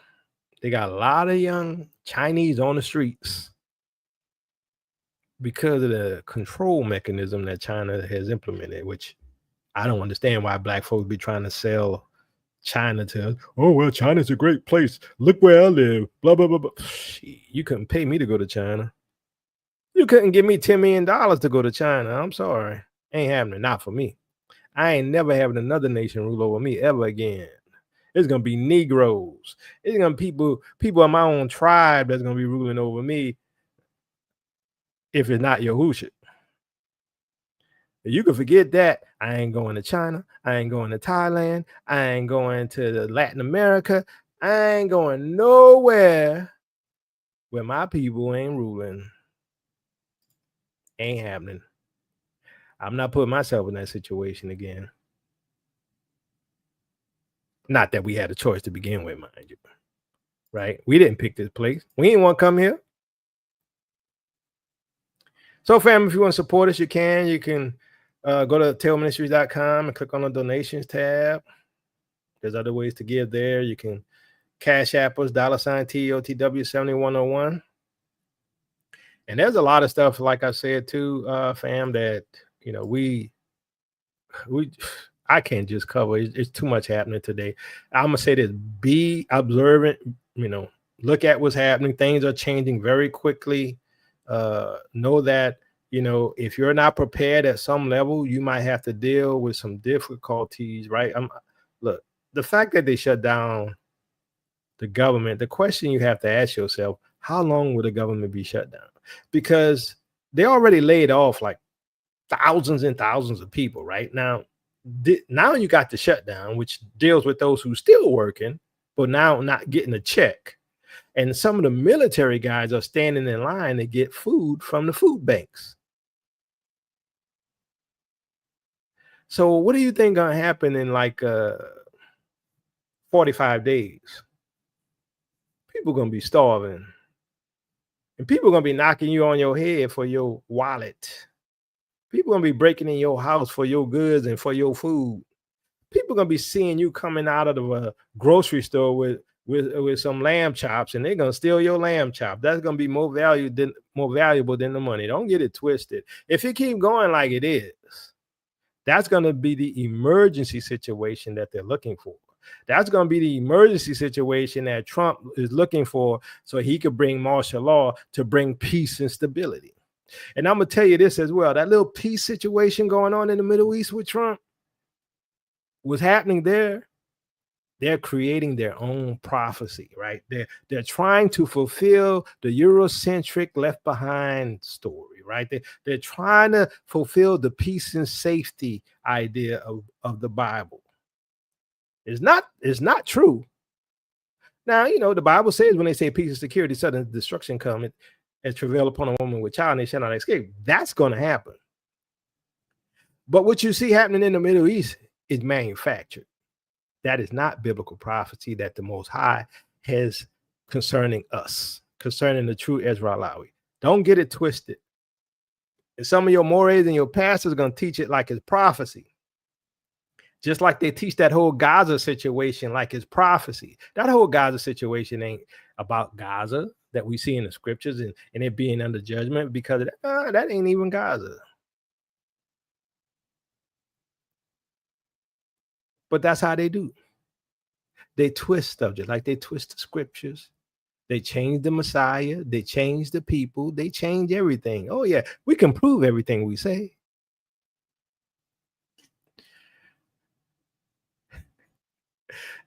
Now, brother Eric, why you do this to me, bro, when I'm about to shut down? I guess brother Eric got something you want to say. I don't know. All right, let's ask the family. Family, y'all want me to put the link out or not? Yes or no?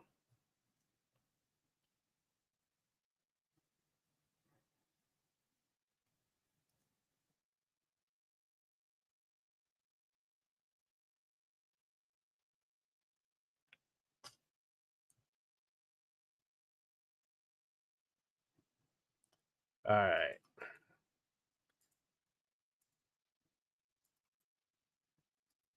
Family wins. There you go.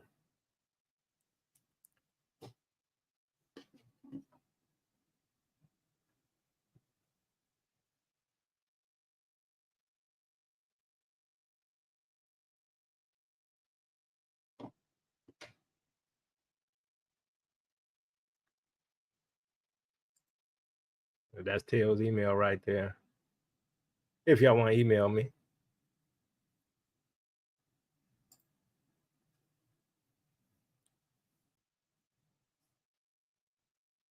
Where's the asshole? Let's see. I see your device not connected, Eric. I'm gonna bring Minister Rick on. Get yours fixed, Eric. I'll bring you on too.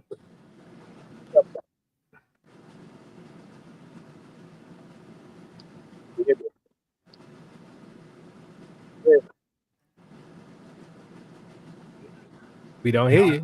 Oh, you want me to speak? Okay. Okay. I'll just wait. I am not alarmed. I'm so encouraged by everything you taught today. It don't alarm me. He said this was coming. You know, my redemption draws nigh. Yeah. These people are walking in. It's just like they're walking in all. These are snares set by the Most High. And the scripture says the snare they set for us, they're going to fall into their own snares. Yep. And I was feeling that Inquisition. See, I'm here on the ground in Chicago. I'm looking as I went to that building that they in the Black South Shore neighborhood where they raided there, and they got some of our people out of that because they emptied the whole building. They doing something, they clowning, but it's not like people say. I really believe a lot of this happening here is the Inquisition, as you say. But the principal people being, I find very few of the Afro-Latinos or the people, even the African immigrants, getting caught up into this thing. It's mostly collateral. It's happening most to the descendants of the Portuguese and Spanish that put the Inquisition on us. That's true. That's what I'm saying. So a lot of this is judgment. Now, their intention, to be sure, is to get us. But to see the Most High, I just wanted to know the Most High, but the Most High have another plan. He knows how to punish the wicked and reserve the righteous from judgment. I think the most work we have to do here is among our people and getting out. You may not have the means to physically remove yourself from Babylon, but you can remove Babylon from inside you and get our people. So I'm saying I'm about casting down imaginations and every high thing that exalts itself against the knowledge of God. And Donald Trump has given us the greatest thing. I much prefer, you talking about Muhammad Ali's snake, I much prefer a rattlesnake to a viper.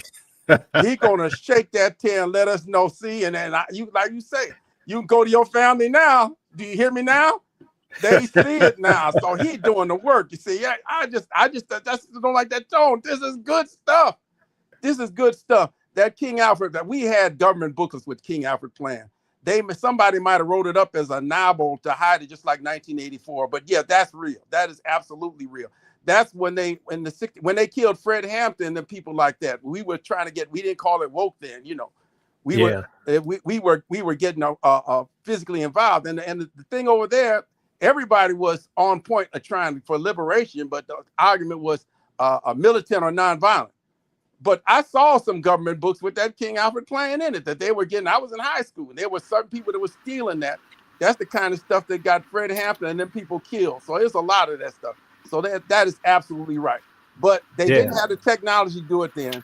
They're getting to that now, but it ain't going to happen. But this is waking up all them unwoke Negroes and smoking the coons out, discrediting them. And this is the best time to go after our people.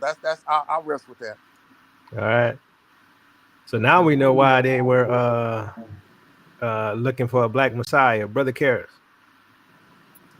Hey, shalom, everyone. Shalom, Brother Yakova and panel. Brother Yakova, you hit it on the head. You hit the nail on its head. And for quite a long time, we really weren't seeing a lot of things happening over on the continent. But there's a lot of stuff that's happening in the background.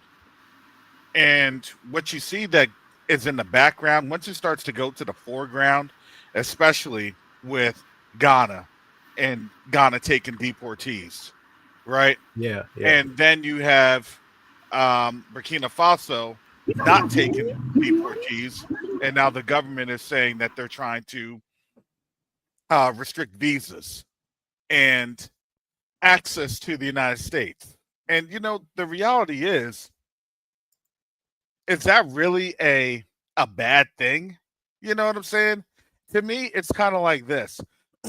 To be quite honest, what do you really need here in the United States that we can't help them with in providing different interactions, different knowledge transfers, different skill engagements?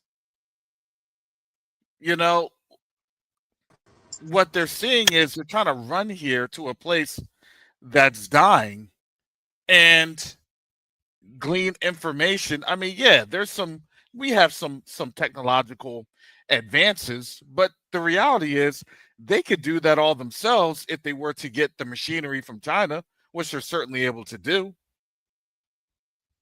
So in terms of, as Jacoby, you were stating with the King Alfred plan, it's like this. Everyone that thinks that they're going to be here, I always, look, in my heart of hearts, you already know that they are positioned to be in the YouTube algorithms so they can literally throw you off the scent. You're an Indian, you're an FBA, you're this, you're that. Because why? Because In reality, they want to keep you here so then they can liquidate you. That's Yep, all this is exactly. about. It's about liquidation before transportation. When people go to jail, they liquidate. What usually happens? What does the judge render? The order for what? Seizure of assets. So now we're starting to see that when this time comes, well, there's going to be nowhere for people to actually go to because you're stuck. And you're stuck under that setting that they've created via the digital ID system, i.e., you're never going to leave, i.e., you're stuck. Now, I believe that the Most High is going to make a way for all of us to get up on that here. Look at Eric. Man, Eric, turn that off. I know you're there in the state room. He's making me jealous. Brother Carol, someone Royal Caribbean. Just make sure that Royal Caribbean is pointing one way, and that's east, and you got a one-way trip, because I don't know if you want to come back. I know that's right. You're coming out that port. And listen, I'm always hoping that it just goes straight to the continent. Oh, so yeah, but that's all I have. And just to wrap it on up, thank you, family, for your support for the medical container initiative through Q2A. It has been a success, a tremendous success. The container is on the continent. It has been unloaded at Bogadogo University Hospital in Ouagadougou. We are having a lot of visibility, and that's because, if you didn't know, our community, although it is small, we have and we pack a very big punch. A very big punch. So don't think that we do not affect things. Oh, we affect things in a very, very positive manner. So, our endeavor is that we're next going to acquire the location for land. The location for land for the hospitals. That is our next endeavor.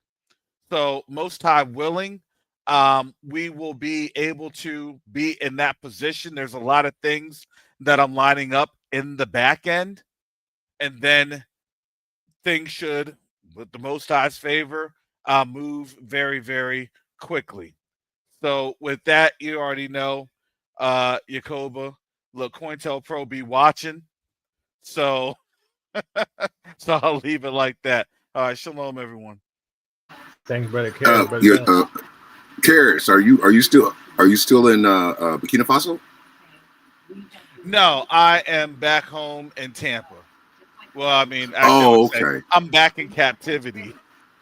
Okay, yeah, because I'm gonna be there probably in like 9 days or so. Mm-hmm. Yeah. Peace, family. How y'all doing? So, Don, brother Don. Yes, sir. It was your turn to talk. Oh, okay. I didn't know that. I was trying to catch Karis before he got off. Yeah, we're gonna come. You last, Pan. So put yourself. No, I was just saying peace. But go ahead. Yeah, we'll work our way to you. Don. Y'all can't even greet me. All right. We were talking about this last week, and crazy enough, Yakoba, I guess I watched too many videos or something like that. I had a dream about us being in the Inquisition last night. The Most High just revealed that that's where this is happening again. And so that's why I'm really like, I got to get out of here. I really got to get out of the United States because I want no parts of the King's plan. So that was you've been hitting it out the park with your lessons lately, man. Just wow. You got my nephew going, wow. So, man, I just pray that the Most High continues to bless you and that you can continue to be a blessing to us. Your book is awesome. As soon as I'm done with Tayi's book, I'm gonna write a review on both of them so I can put both of them together and cross, reference them in there, because our people need you guys' information, man. They need Sister Ashan's book too. They need to know before it's too late, because the door is closing. I don't think we have much time, brother. I'm trying to escape before the end of the year. I mean, literally escape. All my stuff gone. Right now I'm waiting for a shipping quote for a 20-foot container. So anyway, I'm gonna lay back and let somebody else talk. All right, Minister Tayu. Salama family, how y'all doing? So Peace. Shalom, So brother. if you research the Inquisition, I mean, I read one story where this woman, they put her on the rack and they tortured her until she admitted that she was still a practicing Jew, right? And it was, we already proved it was our people. And if you follow the history, they ran us out, they tortured us, they deleted us. I'm sure they hung us from trees there too. But what happened was it followed us the whole time. It never ended. So even when we ended up in West Africa, we were still under the pursuit by the woman, right? Even while we were in West Africa, they were setting us up. And so then they put us in slavery. And then when they realized that they wiped our identity, we didn't know who we were, they coerced us into their religion. So that's why we all practice their religion, whether it's Islam or Catholicism, Christianity. They forced that on us, right? And then when we wake up, they say, oh, we can't use these people no more because they're going back to their traditions, right? When it was really a legislative crime to practice anything of the Jews. It was a legal crime, right? And we're seeing this happening again. Now that we woke up, they can't control us under that passive religion called Christianity, right? Because the teachings of our forefathers, even though we have mercy and grace, the Most High brought a hammer when he needed to, right? But under Christianity, we're sheep for the slaughter, right? And if you notice, as Yacoba was saying, they're stationing these military in our cities, and they're targeting our people, no one else. They're not even targeting the other races as much as they focusing on us anymore, right? They're slowly changing the narrative to stopping crime. I thought it was about immigration. It's not about immigration anymore, right? It is literally Inquisition 2.0. But that's all I have. All right, thanks, man. So tell you, Brother Eric. Shalom, brother Yacoba. How are you? So I hear you on vacation or something, huh? Listen, let me tell you something. I ain't letting nothing stop me from enjoying my life. I don't care what's going on. Listen, Isaiah 26:3. He will keep you in perfect peace, whose mind is stayed on thee. I don't care what's going on in the world. I'm not foolish. I see what's going on. I have discernment. But listen, if you trust the Most High, you're going to let him protect you and keep you. So you don't worry about what's going on, and what's going to happen is going to happen. We have to use our faith that the Most High, he got us covered. All right.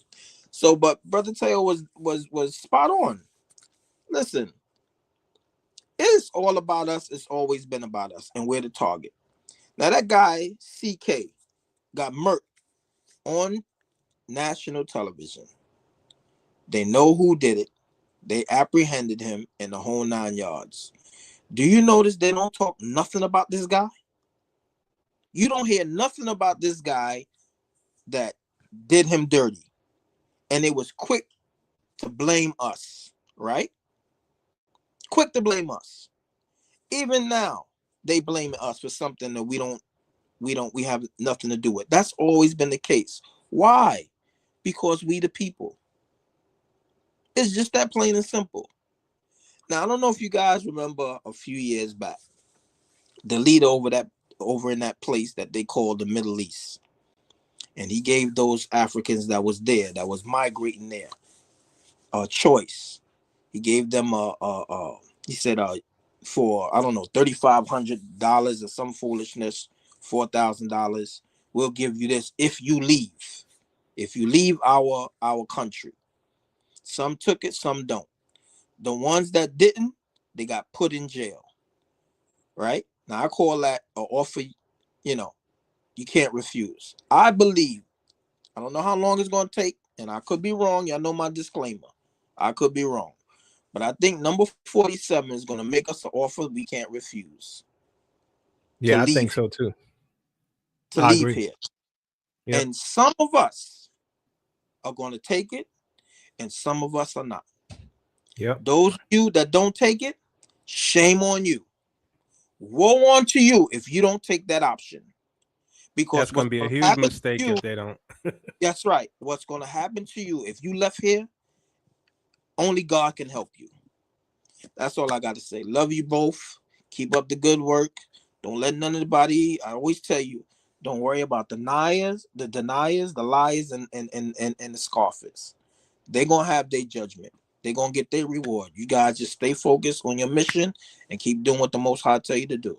Y'all bless. I done talk. I gone. All right. Thanks, Brother Eric.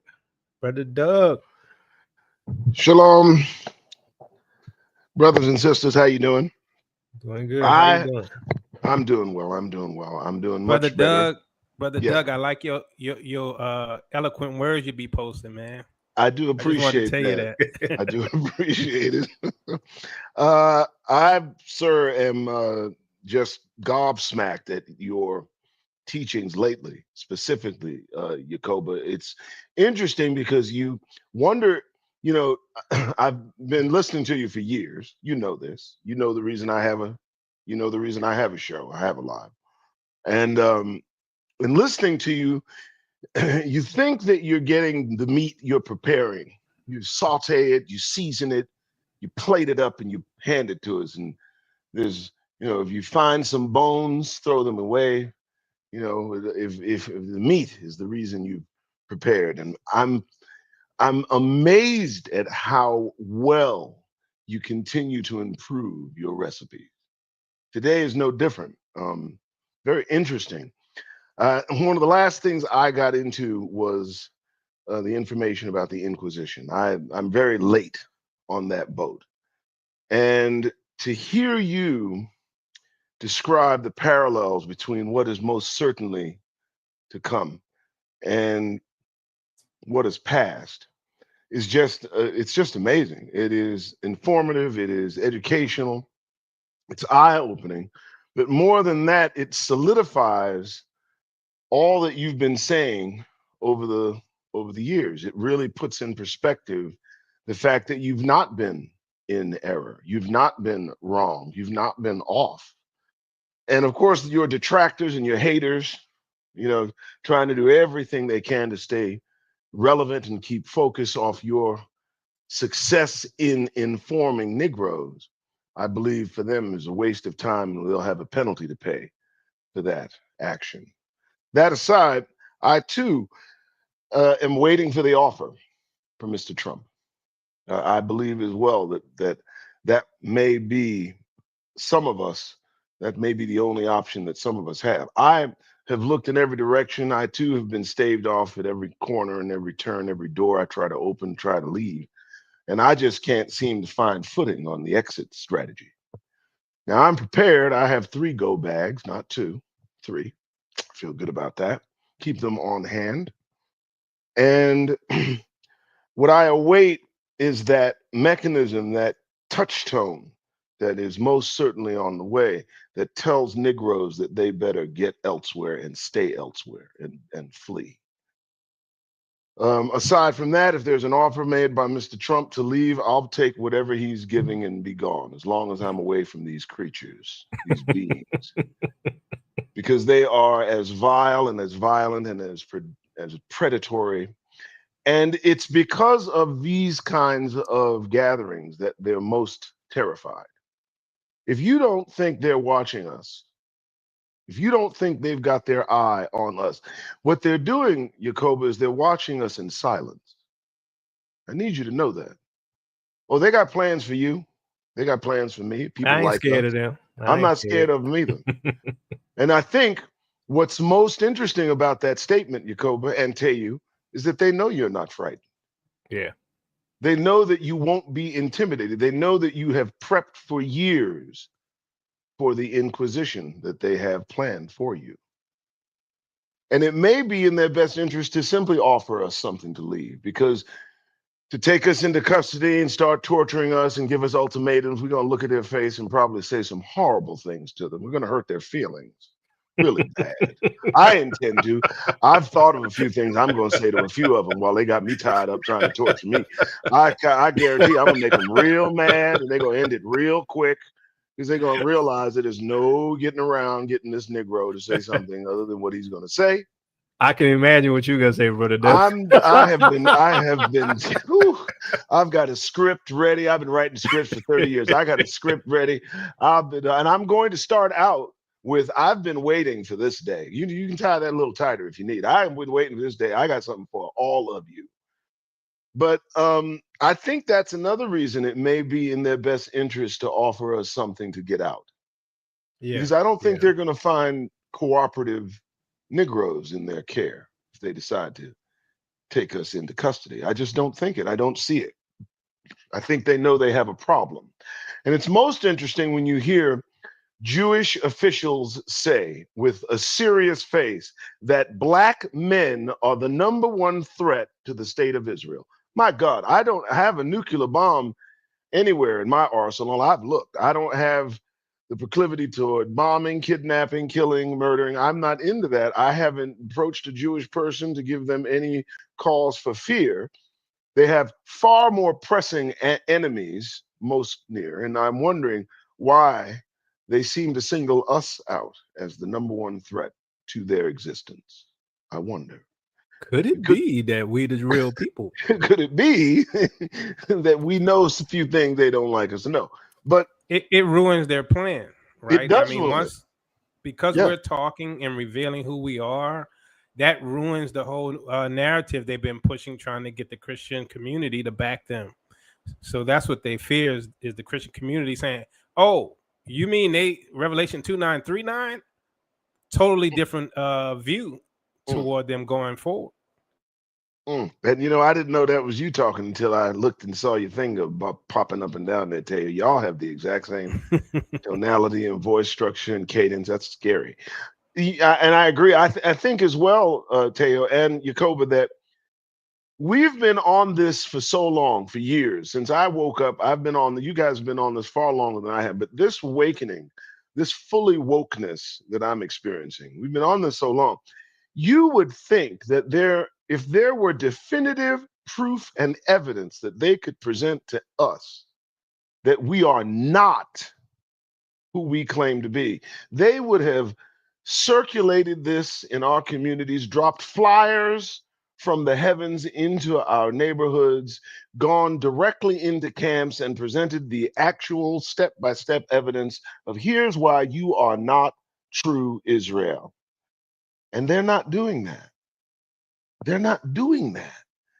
And they've had the opportunity to get all the proof, and they're not doing it. It's And so- impossible, brother Doug. That's why, because think about how many left Egypt in the first Exodus. 2 million, approximately 2 million people. Multiply that by 3 centuries. You can't find another group of people that's going to have the numbers that are necessary to match the number of people from the 12 tribes. You have to go to Europe and point out all them Gentile folks there and say all of them are Israel to match them, right? And you can't get that. So their house of cards collapse. They are at a mental impasse. And let me land here. I have thought about, how the Most High will go about this second Exodus and how, we'll somehow transverse what is most certainly coming our way. I also understand that I think each of us has a position to play. I think each of us has I don't want to say destiny, but some of us are kept for certain reasons, for certain times, and some of us are for now, some of us are for future, some of us are for what comes after. And it may be necessary that a few of us fall. It may be necessary for a few of us to be sacrificed in order to accomplish the will of the Most High. I'm praying that none of us are amongst those numbers. But as much as we both or all of us try to leave and can't, the only thing I can do is rely on God Almighty to make the way and to move when I'm moved to move.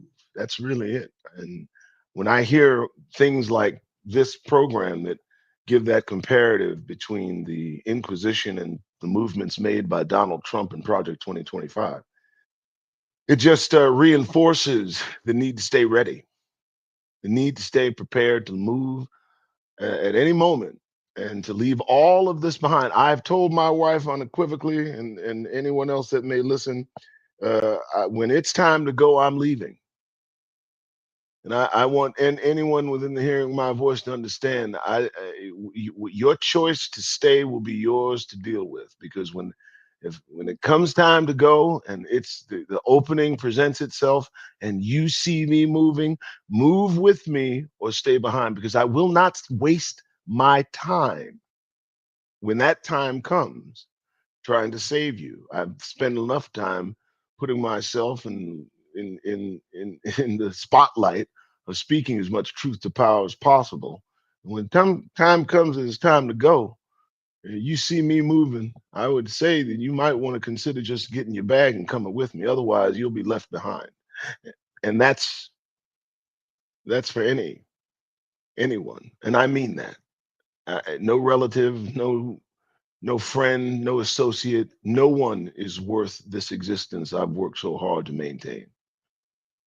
So that's where I'll land. And again, Brother Jacoby, you and your brother are absolutely phenomenal and blessings to the congregation.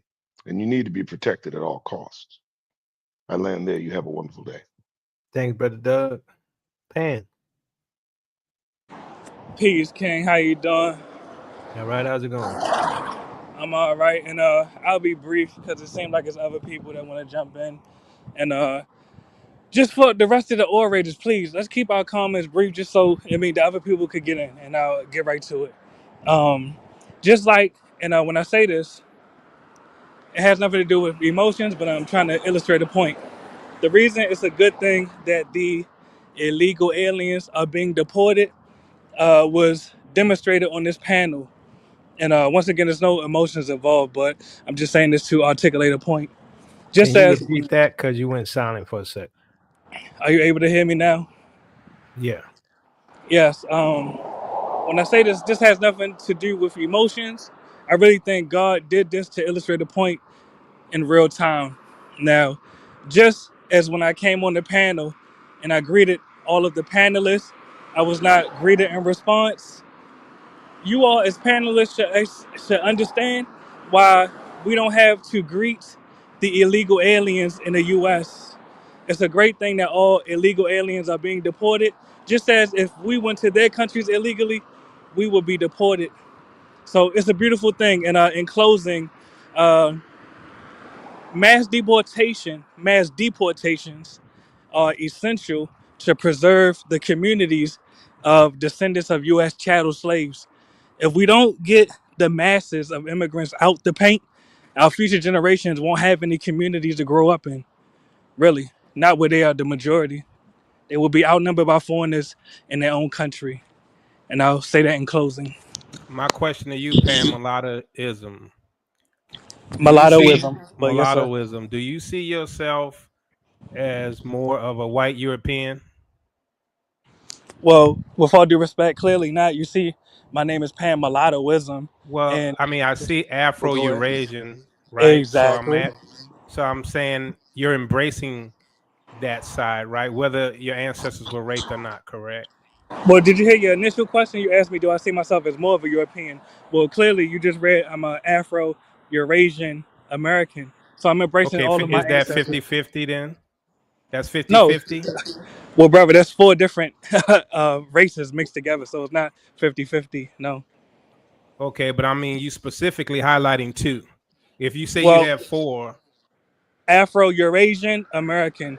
Yes, there's 4 continents that I descend from. okay, so I mean, because you're talking about our country and this and that, and for Exactly. us, this is the land of our captivity. You can have this nation, but this nation belongs to those who took our ancestors as slaves. So if you don't acknowledge and recognize what they've done to your ancestors, you're not one of us. So one of Well, my when did I questions, say I don't? my When did I say question I to you don't would recognize be, it?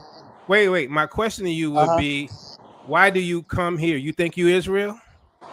Not only do I think I'm Israel, I have genetic evidence to prove it. But when did I say that I don't acknowledge what my African ancestors went through? Let's start with that. I mean, well, I'm saying that because the way you talk about immigrants and Oh, you're how we get speculating. well, I am, Okay. and So it would I've be better heard if what you you asked me. wait, I've heard what you said in the Uh past huh. on Brother Kara's show, What did I say? right? Well, I mean, you were sounding more like a European to me, Once again, you're right? And that's speculating.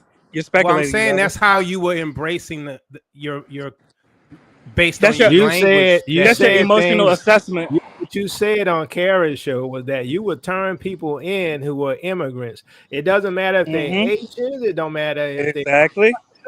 and we got a Exactly. problem with that. Just as if you went to their country in Africa, let's say you went to Ghana illegally, you don't think those black Ghanaians would report you to immigration? If you went to Kenya You act illegally, like America belongs to you. Your problem is you think America is yours. but did you hear the America question is. I asked you? Wait. Listen, America is Uh huh. theirs, and we Well, when you say built this, this who are you talking land. about? Wait. I'm talking about the Anglo-Saxons. Yeah, I have They Anglo-Saxon built. ancestry. I know that we Okay, built. so it's mine. Well, you could have it. Then you my slave Exactly. master. You my slave Exactly. master, and you my oppressor. So you don't belong here. So you'll be You don't emotional need to about be. it. You don't need to be claiming to be no African when you The want our blood don't people lie, in brother. chains. Look, you want our people in chains. Then When did you I say worse that? than Candace Owens. You're being emotional. When did I say I wanted anyone to Did be you in not chains? say you don't mind turning in Haitians that are illegal? Just like if I went to Haiti illegally, I would be reported to This is immigration. not your country. You just happen to live here and have rights here. Well, whose country is it? Look, it depends on how you identify yourself, right? Exactly. Because So I'm the asking, whose country is rulership, it? my point is, the Uh huh. rulership is Anglo-Saxon, We had a mulatto right? president named Obama. Checkmate. That don't mean We a had a damn president thing to that looked me. like me. What I'm telling you Uh huh. is that those who run this country, you don't have a thing to do with it. And if How you can you don't say that? I'm a understand U.S. how they're taxpayer. I'm a U.S. taxpayer. Checkmate. what? Okay, well, Uh you could huh. be a taxpayer and still be a slave, Exactly. right? Exactly. So I'm not enslaved though. Are you enslaved? Yes, I Are you? am. So why don't you fight to get out of bondage That's instead what of we crying doing. But online? the Most High told us how we gonna leave. So just leave. You could buy a plane ticket to Ghana right now. Have you been to It's more Africa to it than before? that. Do you Have not you been? understand?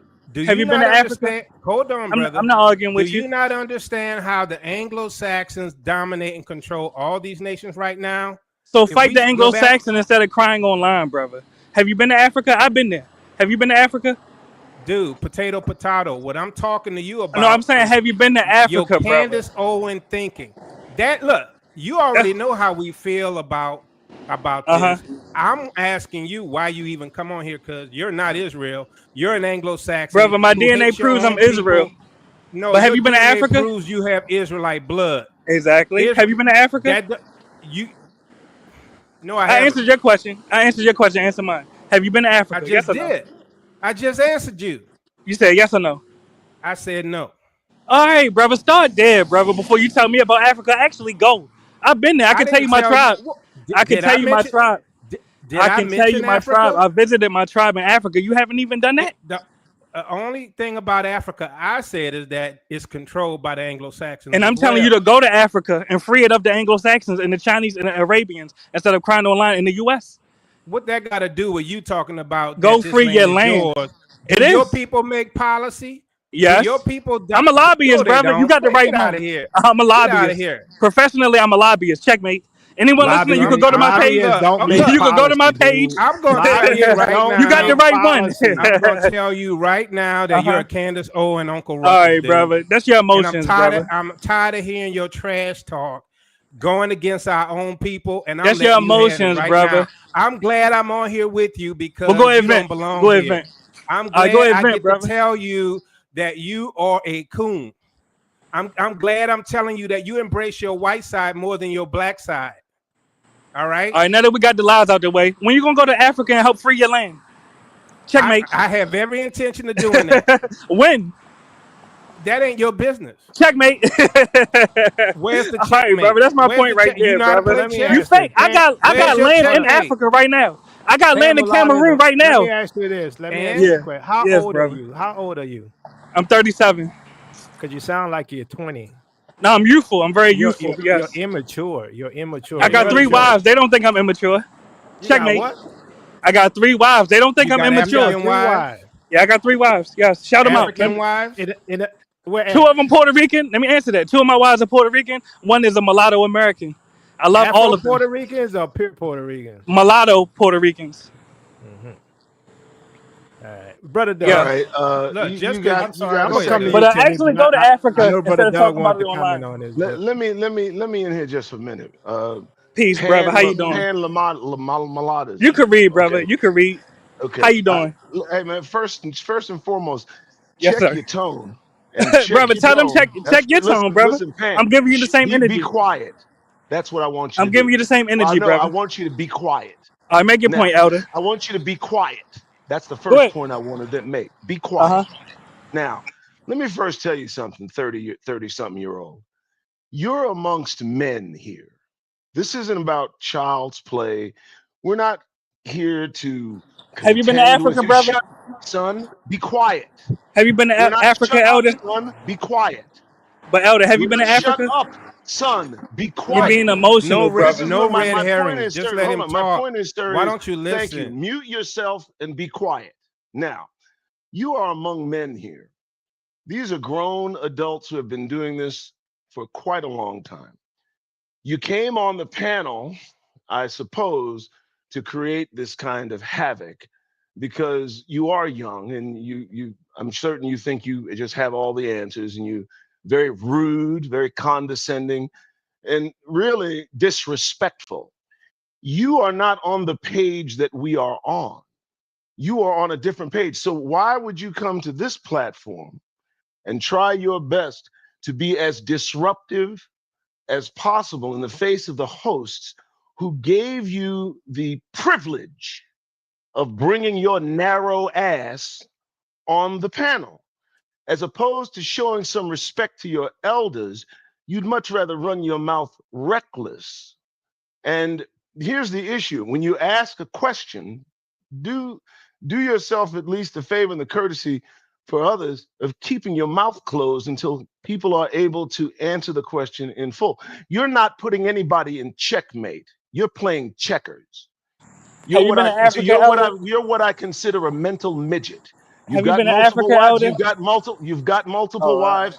I pity those women under your care, Shout out my wives. But have you been to Africa, Elder? that, my friend, is So, just a piece of the puzzle But of Elder, your have you been to confusion. Africa? hold on, guys. Do Hold you on. Your understand? question is Let me moot. do Leave this it right alone. quick. It's Yeah, irrelevant. and You're whether or building not a red herring. and Hold whether on. or not a person has been to Africa is about as relevant It's Well, what's the irrelevant. I answer, agree with though, that. brother? Have you I been? agree Yes with or no, that. brother? to the topic, It's sir. I'm irrelevant. not here to. But You're not hold wagging on. the dog here, young. Let me do All this. right, Let me do fine. this. I'm gonna mute y'all because I need to get Timmy on here because she's been waiting patiently. Timmy, go ahead.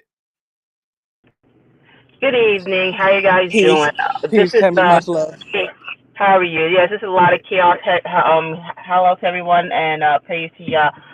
So, with this government shutdown situation, it has affected me, my benefits. Right now, I'm waiting on my what you call it, my saving deposit insurance to pull through so I can do the crypto thing. I'm not sure how much I have to put down, but I don't want to touch the money that I have for my bills because I'm not sure of this situation. I'm waiting for my money to mature so I can grab some.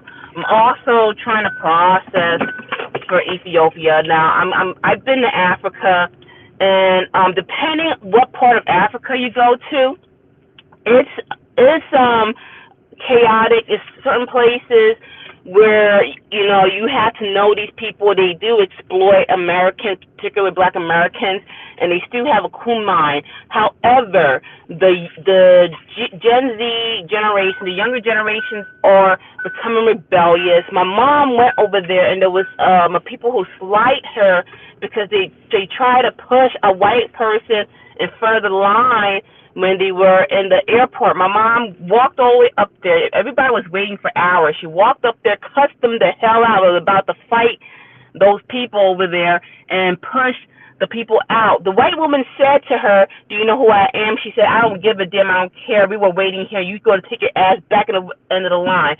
So there is a lot of things that's going on. I feel like the Africans need to get their lives together, get their acts together. There's certain places that have. But we owe you as Black Americans, foundational Americans, an apology. We owe you guys an apology because there are a lot of condescending Africans over there that look down on Black Americans. We owe you an apology because we prejudge you the way the world prejudged you, because the way they put you out there, and we should apologize because we never allowed you to get a chance. And we would have been better off having you people come over to Africa to invest instead of the Chinese and the Brits or whoever colonizer who are standing over there. So I, myself, as a Nigerian woman, I want to apologize to all of you in behalf of, I will speak on Nigeria, the ignoramus Nigerians who look down on Black Americans. And I think that the Most High is pushing these people out because of how the way they, a lot of foreigners treated Black Americans poorly. Whereas, I'm not sure if you listen to the Black channel, Jason Black, he is an FBA. However, they do express their grievances. And there's certain things that I do agree that, immigrants we have done that was very disrespectful and dishonorable towards you people. Even with my parents, like terms like a kata or these Black Americans don't have no culture, like stuff like that. No, see, you guys have a culture of resistance. You have a culture of fight and preservation, and so I want to apologize. Now, the guy behind me, the mulatto, I'm not sure if he's coming from a place of like someone did something to him or whatever. He said he had been in Africa, and it is kind of true that depending on the mentality of the area and the people, they don't treat Black Americans the way they should be treated. I'm not sure if he's sincere or if he's coming in to cause chaos. If he is, usually it's always a mulatto that they use to cause chaos. If not, he probably is coming from a place of hurt, I guess, because somebody may have slighted him, and so I do apologize. You can ask me though. It's all right. You can ask me. Let me ask you then. Then, what place are you coming from? Yes, I'm coming from a place of making an honest assessment and the relationship that descendants of U.S. chattel slaves have with Africans. From the inception, it was Africans from the Yoruba tribe, from the Igbo tribe, from the Fulani that sold my ancestors to the Europeans. So just as I have no unity with a European, it would be foolish for me to seek unity with the modern descendants of the African slave traders that sold my family to the Europeans. Well, what's your tribe? Well, of course, I descend from multiple tribes, but my tribe in Cameroon is the Tikar tribe, Tikara. The That's not Tikar. Nigeria, though. So Mr. Penn, No, I said I'm sorry. Cameroon. You're not listening. Mr. Ten. I'm sorry, But you Mr. said Nigeria, but you. No, you're not I have a listening. question. But go ahead. I'm sorry to cut you off. I have a question. Yes, brother. It's all right. Go ahead, brother. If you truly feel that way, why would you put on your avatar Afro-Eurasian America? Because it doesn't change my blood. I mean, I am what I am, bro. Sir, I'm asking you a straight question for a straight answer. If you truly feel the way, did you hear my answer, brother? If you would, Did you hear my answer? see, this is the problem. This is the problem with our people. If you're our people, we're stiff-necked and rebellious. We are truly the people. Now you Brother, came did in. you hear my Hold answer? on.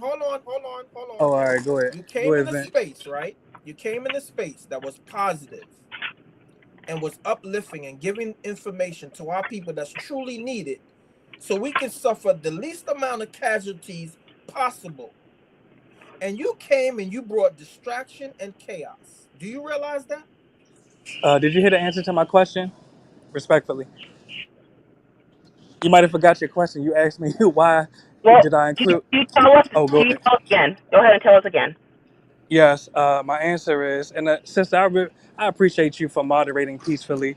The brother asked me why did I include saludo. Why did I include Afro, which is an abbreviation of African, in my racial description? And my response was No. because. That's not what my question was. My All right, go question ahead. was, why Yeah, go did ahead. you put Rearticulate your. Afro-Eurasian American? Exactly. That was my question. And literally, I said it before, is because that's exactly genetically what I am mixed with. That is my genetic composition. But when you want to make that response, you only said Afro. You didn't say the Eurasian American part. Now Brother, I thought you was asking me. I thought you was asking me about the African ancestry, but clearly I'm no, claiming. brother. If you go back and you listen, I asked Uh-huh. you a specific question for a specific Exactly. answer. No, but you didn't include Eurasian in your initial Oh, yes, question. I did. That was Well, my let's not be purpose of contentious. All right, asking you. so let me pause on this because Well, bro, did you hear hold my on, response? Well, hold on, Timmy. Sure. I'm gonna come back to you, Timmy, because I need to get Brother Asaph in here because he came in. He wanted to say something. Brother Asaph. Shalom, everyone. I came up because of Pan-Africanism's dialectic about whether you have been or Minister Teo has been to Africa. That's not the point. Many of us have been to Africa, including myself. I'm also married to an African, and I'm fully aware of the situation over there. Pan-African mulattoism should know that the simple trope of Africans selling Africans is not exactly the narrative that happened. It's two Eurocentric academics that came up with the argument. There are British parliamentary reports, Hansard and pre-Hansard from the 1700s and before, which targeted Hebrew Israelites for sale and named the tribes that they wanted to take the people from. And also when the missionaries went in, they acted as spies, and any chiefs or kings that didn't agree with the European agenda of slavery were removed and put there with Uncle Tom's. One example is the current Ashanti family, which is there at the moment ruling. The current and proper rulership is in the Seychelles. They deported them there, and Pan-African mulattoism hasn't read anything, nor is he a spiritual person. To put that you're Afro-Eurasian American is a recipe for confusion. It's like mixing something sweet with pepper and everything else. And you cannot bring your confusion to this platform. Listen to you cannot bring your platform to this your dialectic to this platform and cause confusion when people are looking towards a spiritual fulfillment of prophecy and exiting this place. The political situation on the ground right now in Africa is one that points towards a unification at the moment. And I'm afraid that you're not going to be a part of it because you say you look like Brother, Barack I got Obama. real You estate look in like Africa. us. Listen to me and let me talk. Don't But you're cut into me. long-winded though, I'm a brother. 64-year-old man. I I'm a can lot tell. double your I can age, tell. I can right? tell, brother. And I'm more educated But than why you. You don't I'm you live in actually absolutely Africa have though? no respect. right. I'm You actually have a Check your no PhD elders. respect. graduate Look and how long Your I was working towards a muted though. DLitt. Wait, hold Please be on, quiet Pan. and Now, listen to me. now let ASAP finish. All right. Can he Right? do 30 Mute him for seconds me, or less? Brother Jacob, until I'm finished, please. All right, brother. Pan We've been Africa. waiting, but go ahead, Elder. Keep him muted, Jacoba. Yeah, Well, can you I'd have to keep mute him remuting for me because he until I'm keep unmuting finished? himself. Right? Your position is one that is a buffer between the European community and the Hebrew Israelite community, the same as your people who are predisposed like you and genetically are like you, who were featured in history books like History of Jamaica by Clinton V. Black. The mulatto class was a buffer between Europe and the African class, and it still is today. Unless you're light-skinned in Jamaica, because that is my background, it doesn't help you when it comes to applying for jobs and moving among the social sphere. And you do not belong here. In fact, I think that saying that you're like Candace Owens is kind. You are worse than her. And each time that you appear on this platform, I would be most appreciative if the administrators and Yakoba and Minister Tayo don't allow you up, because you're like the devil causing confusion. And that's where I'll land my plane now. And Elder, can I ask, why did you abandon Jamaica and Africa to live in a white nation? You have a British accent. Why didn't you go back to Jamaica to fix Okay, Jamaica? look, Or go to Clayton Africa? Bigsby. Come on, Clayton Bigsby. Hold on, Clayton. Listen, you idiot. I was born here. I was born here, but I That went means to your school family in abandoned Jamaica, though. You have divided loyalties, and that's the biggest problem. Okay, and So that's why not y'all what make we're more about. mulattoes every day? Y'all make more That's not mulattoes what every we're day. about, man. Blacks make more mulattoes every day. You're building We're the your fastest own growing straw race. man to tear down. No one's even talking about what you're No, I'm talking about. asking, You're why building do up you another create more argument. mulattoes every day? You know why? Because they done manipulated our children through media, corrupted us. Every media program Who is a white manipulated man. you? Wait, listen. Every media is with a white man Your with a black Anglo-Saxon woman people. and a white woman with a black man. So Our children is the grow up. white man mind Hold on, let control me stronger than finish. your own mind control? Let me finish. And the white man continues to do this through Is the white man education, stronger than through the you? schooling system. Yeah, the white man's Yacoba. stronger than me. So Yes, get he stronger is. then. Don't cry about it. I'm Get tired of stronger. hearing him. Dude, why don't So you get just stronger. Don't leave? cry about it. Why Don't don't cry you about the just white California man. leave? guy. Why don't Beat you the white just man. leave? So Pan, look, why don't you I'm just here in go? peace. No, I'm you're here in not in peace. peace. No, You're sir, you're not here in but peace. You didn't come. a You didn't. rabble You never rousing came to. troublemaker. You never came Why don't you to show leave? peace. You Get out. never came to. What was We're your not purpose? interested in what you have to Just be a say. man Get about out. it All right. and Leave. tell us what was your purpose of coming here. Yes, and I'm glad you asked that. My purpose in coming here was to Get dialogue with. attention. To get Well, I was trying to answer. attention. Well, That's brother, what you're here to do. Get attention. have some Unneeded, decorum, brother. unwanted, Have some decorum. undeserved attention. Have some decorum. I'm trying to Just answer the brother's leave, question. man. let him answer the question, Doug. Yes, thank you. And Doug, you have to have some decorum, with all due respect. Now, to answer the brother's question, the reason I came here was to create awareness that even Black Americans, if you went to Black nations in the Caribbean or in Africa illegally, you would be deported. You would be subjected to whatever legal consequences that you will face. So you should have no sympathy for Your Black thinking immigrants or any immigrant. stinks. Hold I'm on. trying to answer the Your question, brother. thinking stinks, and I'm tired of hearing your mouth.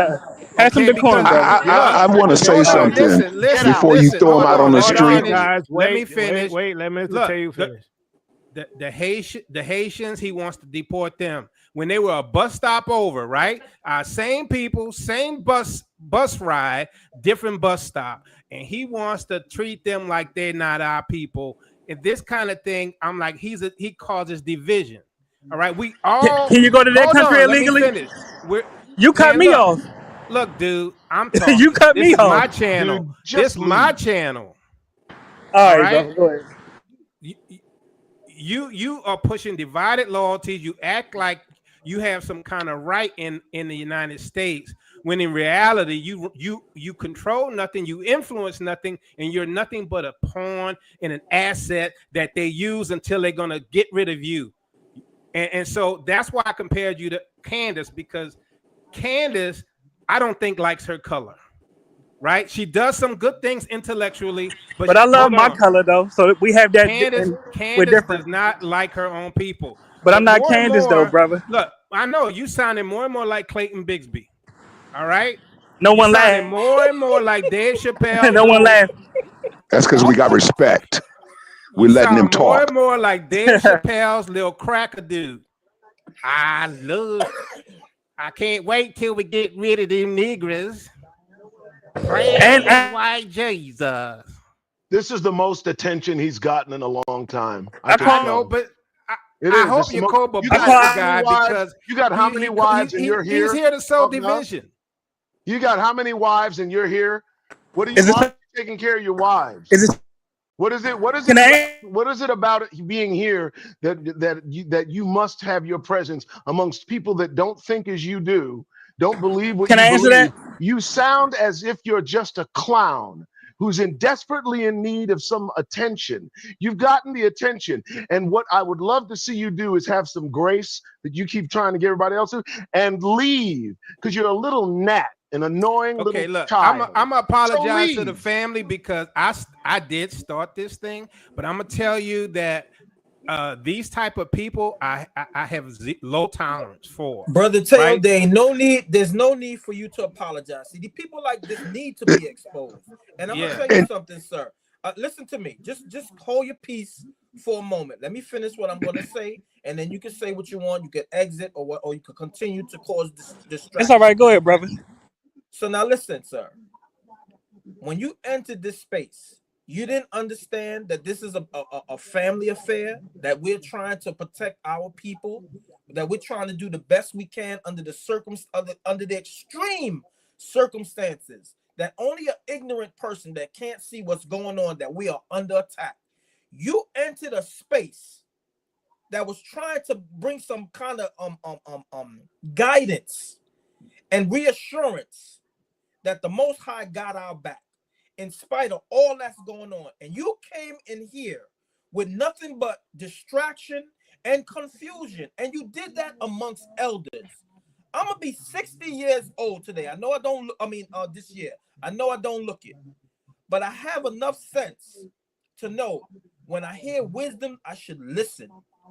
You young people today have no respect and no understanding that the elders here, as few as we might be, older than have you. something to say Okay. and have a I have gray pubic understanding, hair older than you and that got a have an lot more wisdom. understanding that if we don't come together, we ain't gonna make it at all. Why would you come in this space? You could have went anywhere. So my purpose, I want to know what your purpose was. You have yet to answer that question. Well, I was being muted by the host, but is it free? Is it safe to answer the brother's Not question? really, not really. We just like you to get No. out. Actually, we like you to leave. Get Can out. I ask the host? No, just The Brother, host, you leave. can I know answer what, this brother question? Taylor, That's really He well. Let's already not be argumentative. Just responded. take the floor Look, and he already leave. responded, and he He's said just that an attention whore. That's what he is. I He would needs like to say he attention. said he wanted to convince us let me that do we that. don't Hold need on, to have guys. Hold on, allegiance hold Well, on. he has Okay, to hold on, people from Doug, other hold on. countries. Wait, He That's has what he hold on, said. failed Doug. Hold on, miserably hold on, in hold on. making any kind of point. Hold on, Doug. What I want to do is let Timmy finish because we had interrupted her, and so Timmy, keep it within 2 minutes, right? Because I need to get to Brother Don Pete, and then I'll let y'all have y'all final say after that. So Timmy, give me 2 minutes of what you got to say. Yep. So the young man is like my age range. I don't think he's a kid. I think he's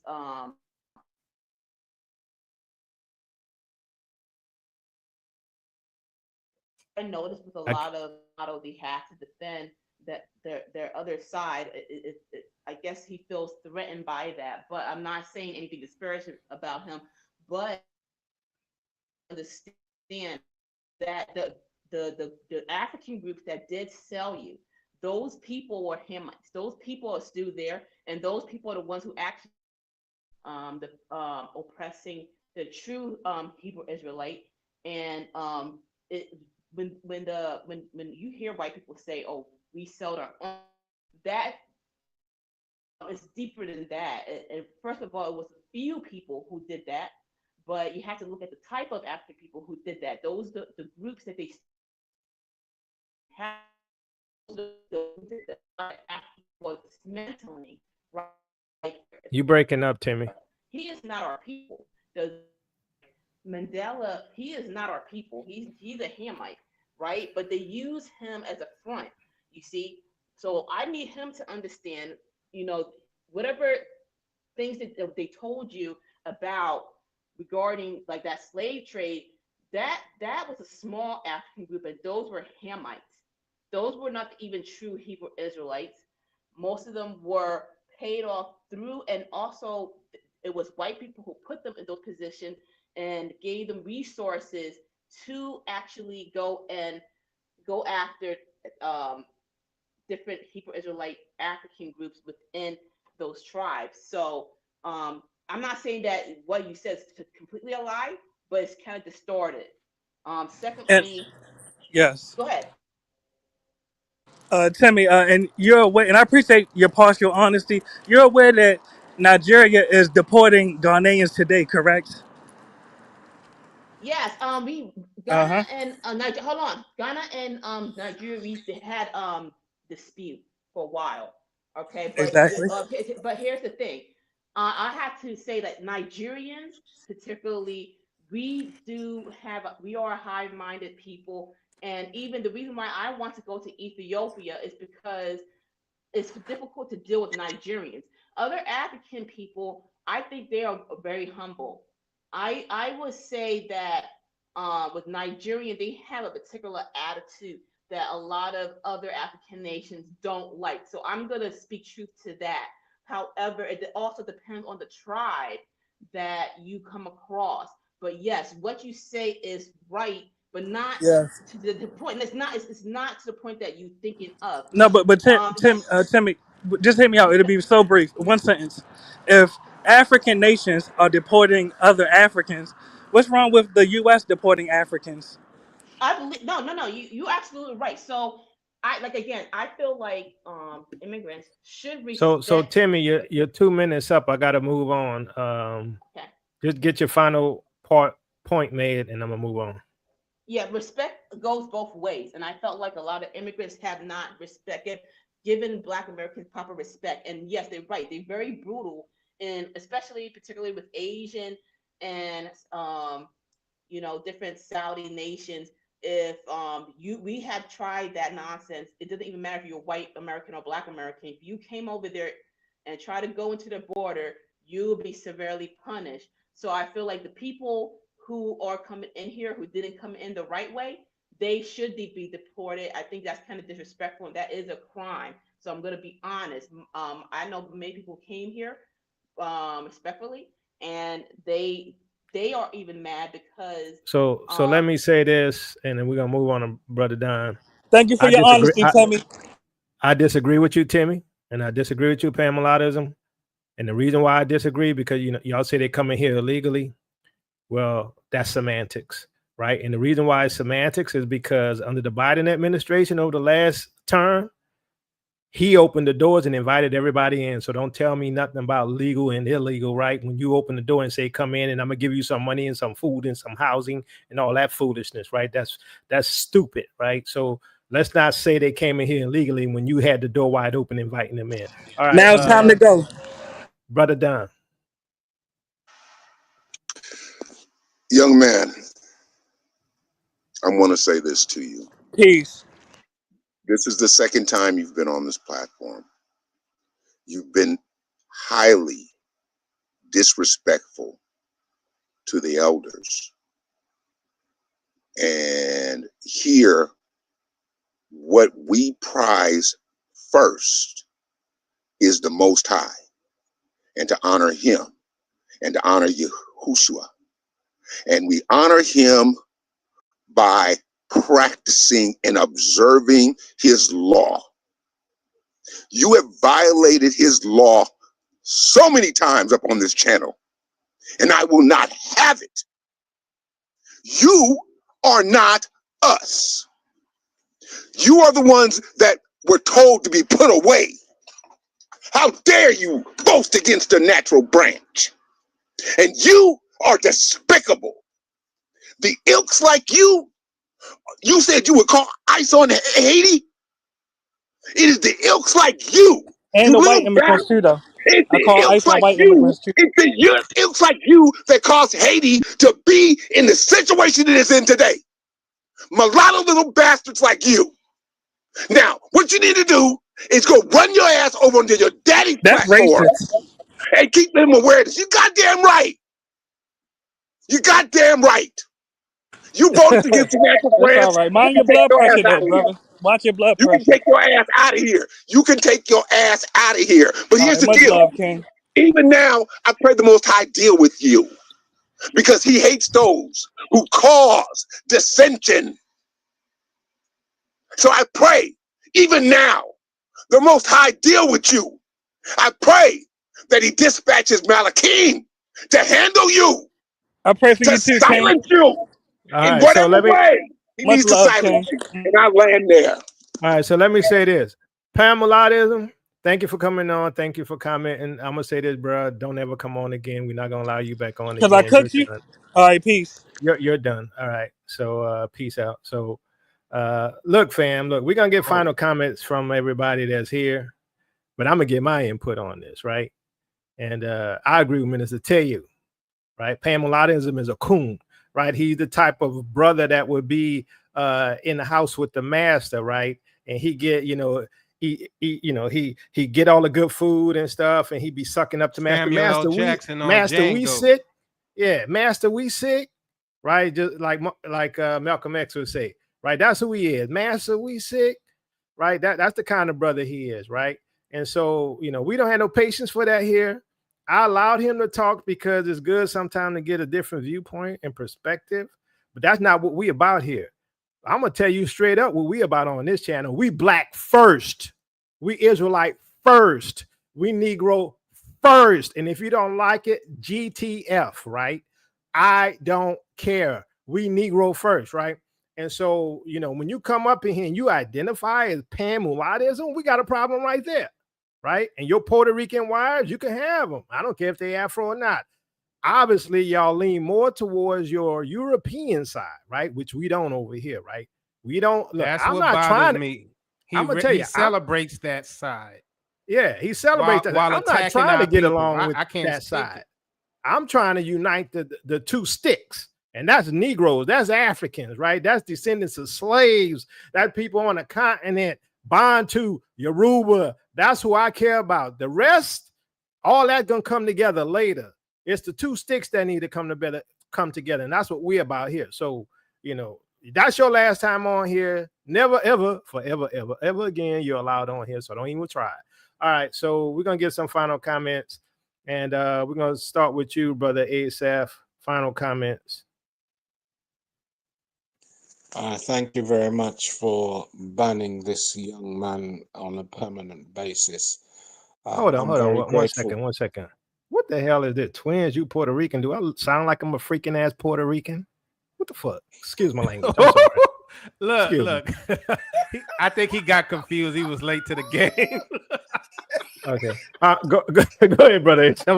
I'm sorry, fam.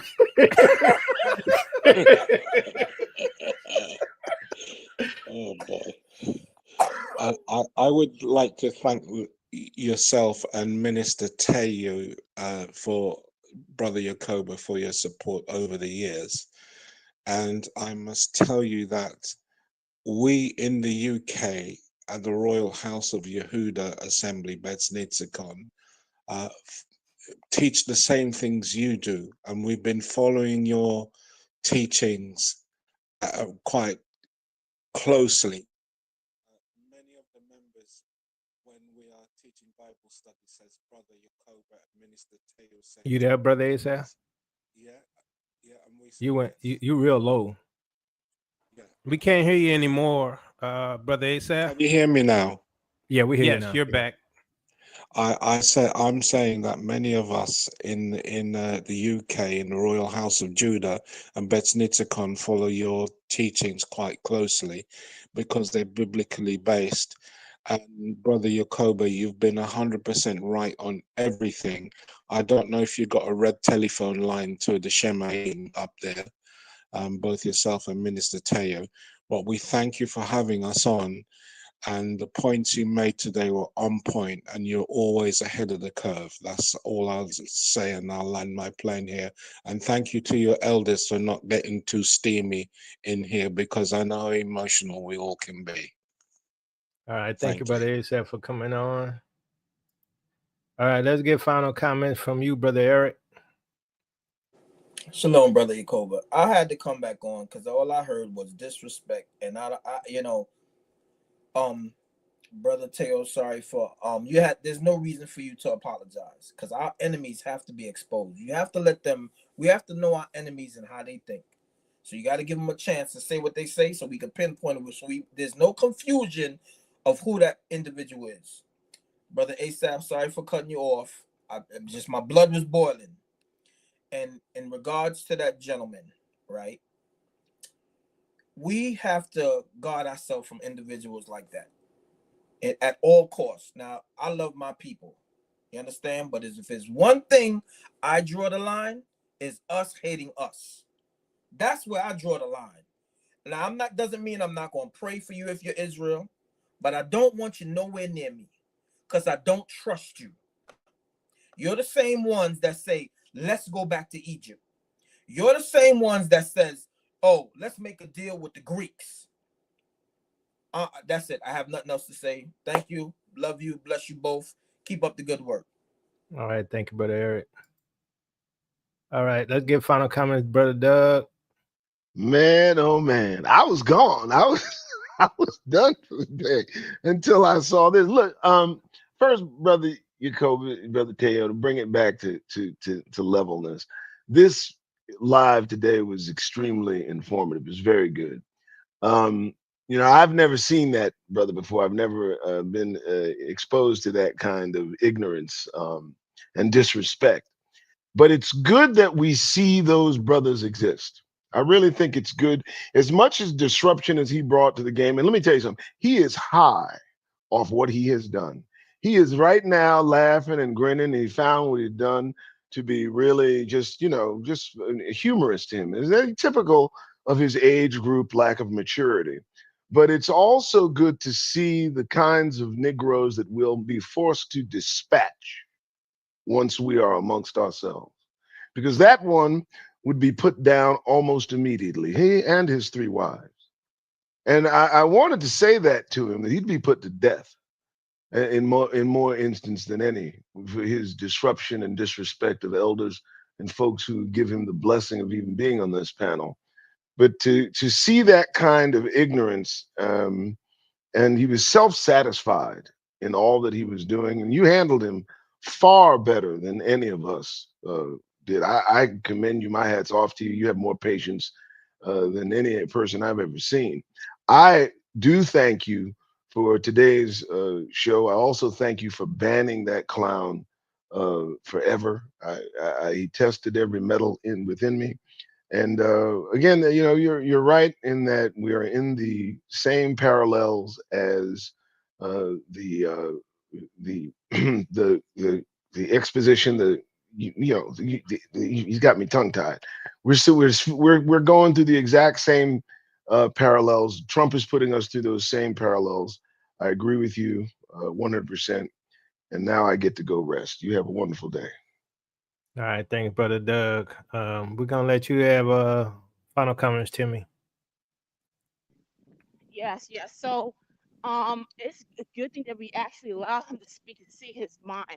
But I would like to say this: there's a lot of people like him. However, the people that I notice that's like him are people who are way older. I thank God, because the younger generation, when I say younger, I mean people in their 20s and in their teens, they actually understand who they are. And the awakening is actually amongst the younger people. You see, that guy right there is my age group. And a lot of young people understand who we are. And a lot of people do not talk like him. But what I have experienced is a lot of people who are older have his mindset, because they stuck in the Democratic Party, they stuck in the luxury of Babylon, and so But it was a good thing that you let him on. But I want to warn my other African brothers and sisters not to be disrespectful towards the foundation, Black Americans, because their struggle is great.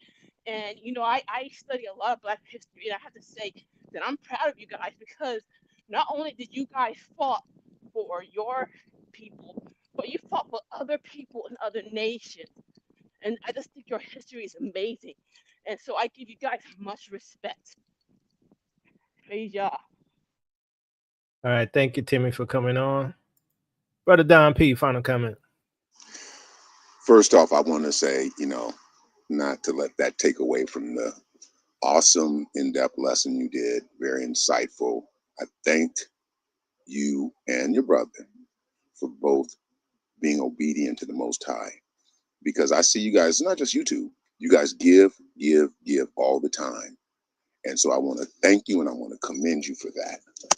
And, I try to live my life like the scriptures say. I try to be at peace with all men, especially those of the household of faith.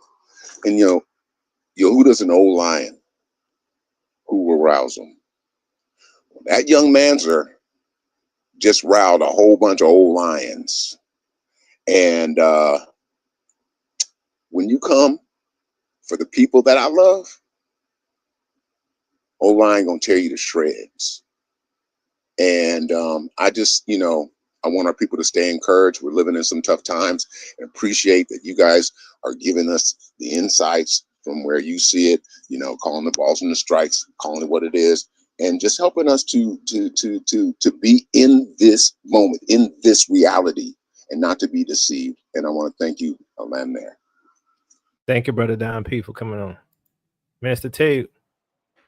Yeah, so I like to say that mulattoism is a double-minded man, and I think it's that kind of thing that really triggers me, right? I'm really sensitive to coonery.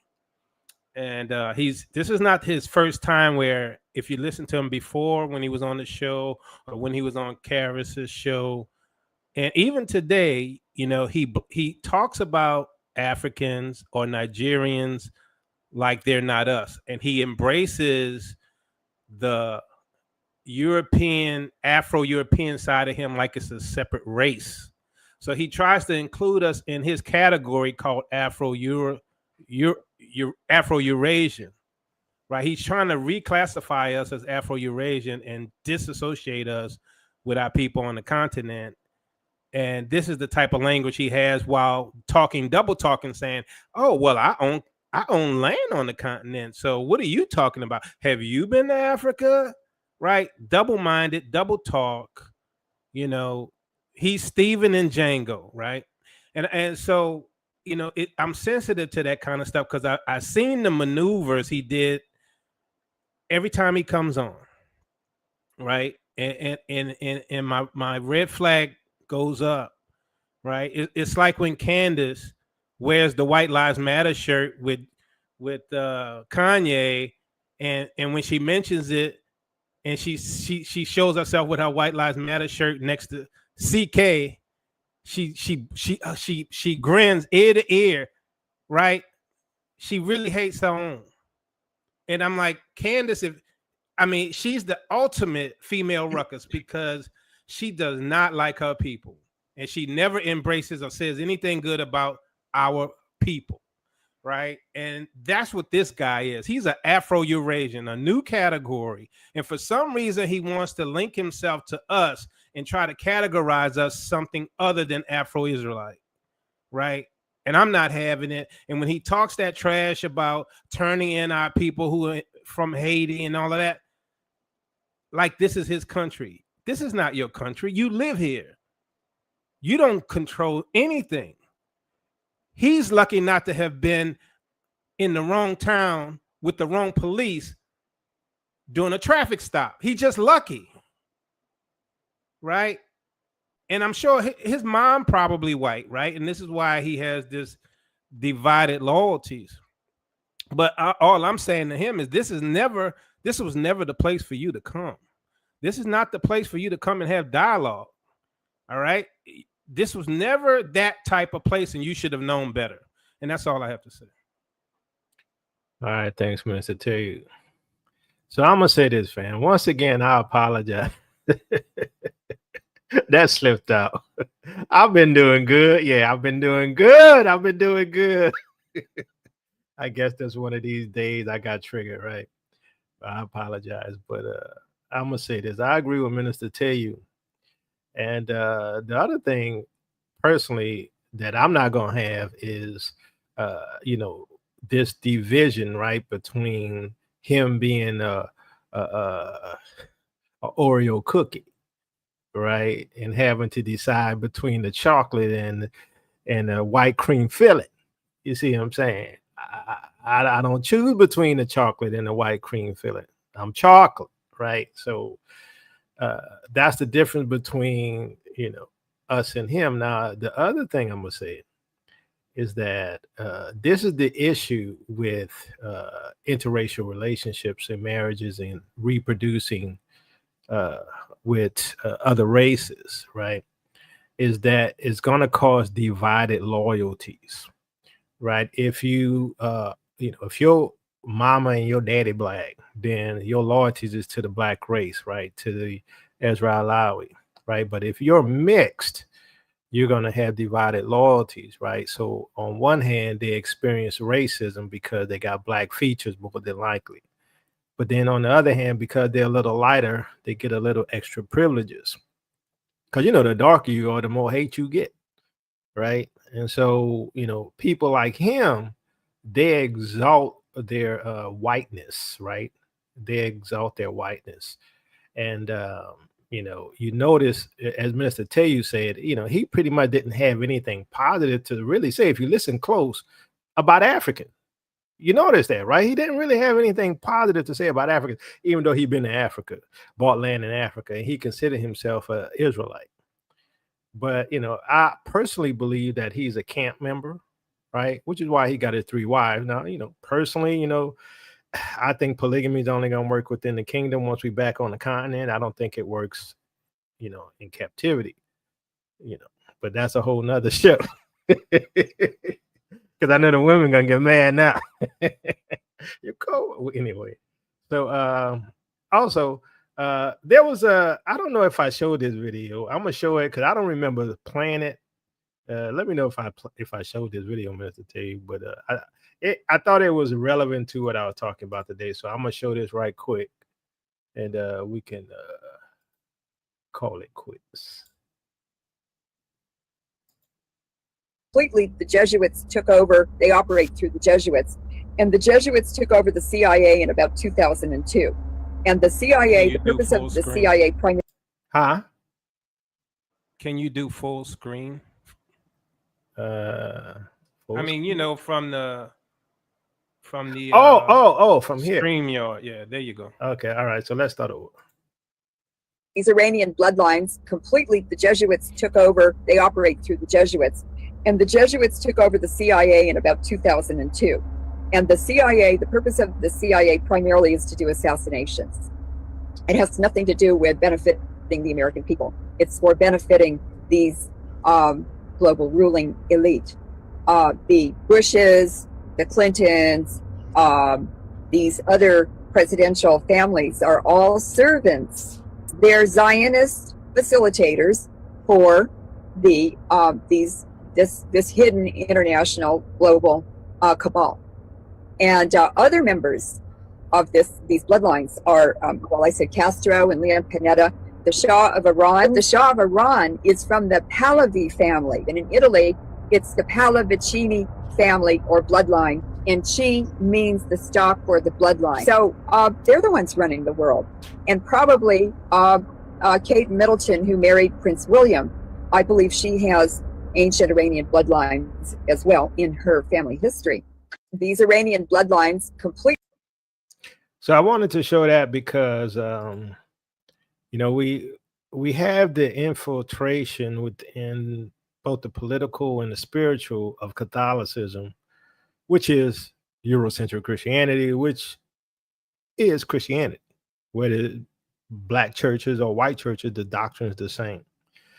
And so, as you see, the Jesuits were infiltrated and took over, and then the CIA and all of that, and they're all the same people right there. So, like, even the people in the Middle East, right? The people we can't talk about, Revelation 3:9, right? 2:9 and 3:9. Even they are Romans, right? All of these people are Romans connected to Catholicism and the Roman Empire, including the House of Sword. Yeah, even the House of Sword. So what we're seeing today is, once again, as I was saying, a repeat of the Inquisition, right? And so it's the Catholic Church once again, because remember, I showed you in one of my previous videos about the cardinal who was exalting and deifying CK, right? I showed you all that. So once again, it's going through a different political mechanism or a different political lens, or, but it's tied to what we call, conservatism, right? Which is Christian conservatism, what they call nationalism, which is still Christianity, right? And it's the same people again, right? So this is what we got to deal with. This is what we're going to deal with. This is the judgment on this nation, and America will fall. I told y'all there's no going back. It's done. Many tekel you for us. And so, get ready, pack your bags and things like that. And finally, I want to add that, back to what we were talking about with mulattism, is that these people, they do this, right? They infiltrate cultures and seed lines, and they put in their children, right? And their children will be half black, half white, half Chinese, half white, right? Half Indian, half white. And these are the ones that they put in positions of power, right? And or they put them in there to be agents, right? And they cause division, right? And that's probably what this guy is. He's just an infiltrator put there to cause division. And I guarantee you he's a camp member. Some of the things he says sounds like he's a camp member. So that's why what we have here is once again the enemy trying to cause disruption, because the Most High trying to bring the two sticks together, right? But yet pan-mulattism is trying to cause division, right, between us and our family on the continent. Same thing with FBA, trying to cause division between us and our family on the continent, which, according, to this ministry, we're not going to have no patience with that, right? We're African, right? I don't care what you say. Oh, well, y'all going to say, well, you a Hamite then, Jacob, but you can call me what you want, but I'm an Israelite, right? But I know I'm an African Israelite. Okay. And I know that's where, that Bible you believe you following, that you say you believe, is African. It is not Jewish, right? As a matter of fact, you could call it whatever you want. It's still African. That book is African. That Bible is African, right? Everything about it is African. And I could prove it. But anyway, that's all I got. So, Minister, tell you want to say anything before we close? Yeah, I just wanted to add, the whole FBA argument, I understand that we have some unique claims being here, and those who look at it that way, no problem, as long as you're not pushing separation and division with the rest of our family that's scattered to the four corners of the earth. And so the popular movement, right, of FBA right now online is just separation and hate and division, not acknowledging our people who are scattered to the four corners of the earth, right? You could be FBA and say, well, I have claims that I need to get from my oppressor in America, and that doesn't necessarily apply to you who may live in Europe, let's say, right? You have a claim with those in Europe. We have a claim from those in America. That's understandable. But when you start acting like you're a different tribe, or that you're not the same people, and we don't need to protect one another and defend one another, that's the problem. And that's why we jump on the FBA thing, because it's really the energy that's coming out is separation, division, and hate, like we're not the same people. That's the problem with the whole current FBA approach. But if you're one of those who just say, look, we have unique claims in America, we're not talking about you. All right, fam. So that's all we got. Once again, if you want to support us, you can. You can go to tillmanistries.com, click on the donation tab. We got Cash App, $TOTW7101.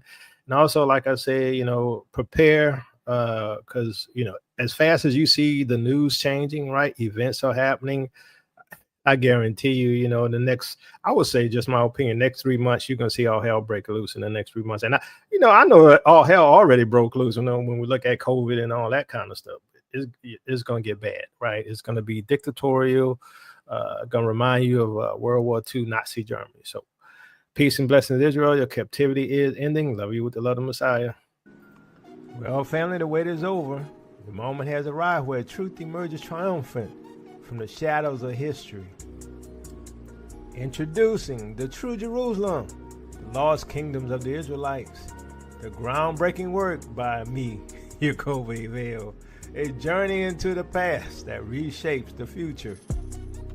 I cut through centuries of misconceptions with piercing clarity. This book delivers a compelling case packed with evidence that commands attention and gonna get some respect. Come with me for a second, family, and discover how these thrilling civilizations flourished, protected by towering highlands and sustained by advanced engineering. Some have asked, where is Jerusalem? Is it the land in the Middle East? I say no. It is in the highlands of Ethiopia. With hours of groundbreaking research, this book brings in a new revelation, and it will transform your understanding of African history and its connections to the ancient world.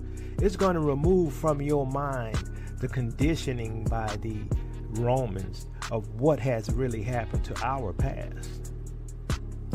Come with me, family, to the Ethiopian highlands and find out why this is our land, why things have been hidden and obfuscated for centuries.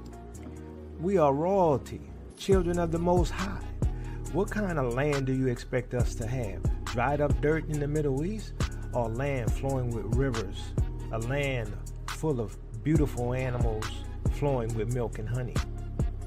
Don't miss out on this monumental unveiling. Grab your copy today and stand on the side of truth.